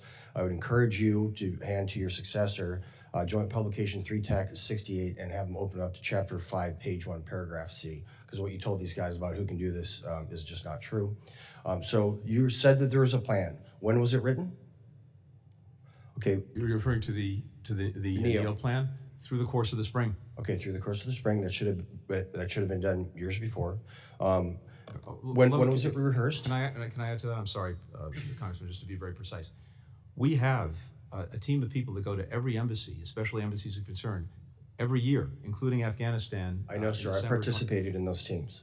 So work on this. Did it include removing the military and leaving civilians to fend for themselves against terrorists and then reinserting the military in a panic to help rescue the Americans that you abandoned in Afghanistan? Was that an annex on the plan? It was based on the premise that it wasn't. Government okay, would collapse. did it include flying over 170,000 unvetted Afghans and distributing them throughout the country, including the 13,000 that you sent to my district in Fort McCoy, Wisconsin? No? Okay. Where are those Afghans, by the way? We don't know. And I was just given this note. What you just testified under oath is not true. The ambassador who led the led the NEO said they weren't operating on a plan. So you just lied under oath. That is not true. Okay. Did your plan include intentionally abandoning American citizens and green card holders to terrorists in Afghanistan? Of course not. Did it include unintentionally abandoning American citizens and green card holders to terrorists in Afghanistan? No, of course not. Well, it happened, didn't it? Were American citizens and green card holders left in Afghanistan? The answer to that is correct. How many? You can't tell me. And you know hey, why listen, man, I forgot to mention that, like my colleague, Corey, I was one of the guys who went to go rescue American citizens. So I know you couldn't tell me. We knew, and you either didn't know or you lied. And here is my question. You are the Secretary of State now. Can you, with Secretary Mayorkas, grant a green card to someone who can absolutely 100% be verified for saving hundreds and hundreds of American service members and risking his life for over a decade, who is currently here under humanitarian parole? Can you guys do that? I would be happy to work with you on that. His name is Azizullah Aziz. Happy to pursue that with you, Congressman. Thank you very much, sir. And I'll tell you right now, you get this done, it is going to go, it's going to be one of the best things you could possibly do to redeem your reputation and your legacy as Secretary of State. And with that, I yield back. Joan yields. Let me just say thank you, Mr. Secretary, for being here. I want to thank you for your service as well. I think you'll be pleased to know this will be the last time you will appear before this committee as Secretary of State and me as Chairman. And there's been a lot of talk about legacy. I know we've been working on legislation together called the Overseas Crises Response Implementation System and Immediate Strategy Act, or Overseas Crises. I hope that could be part of your legacy and mine as we close the chapter on Afghanistan, sir. And I wish you Godspeed to the Middle East. And again, thank you for your service. Pursuant to committee rules, all members may have 5 days to submit questions. Without objection, the committee stands adjourned.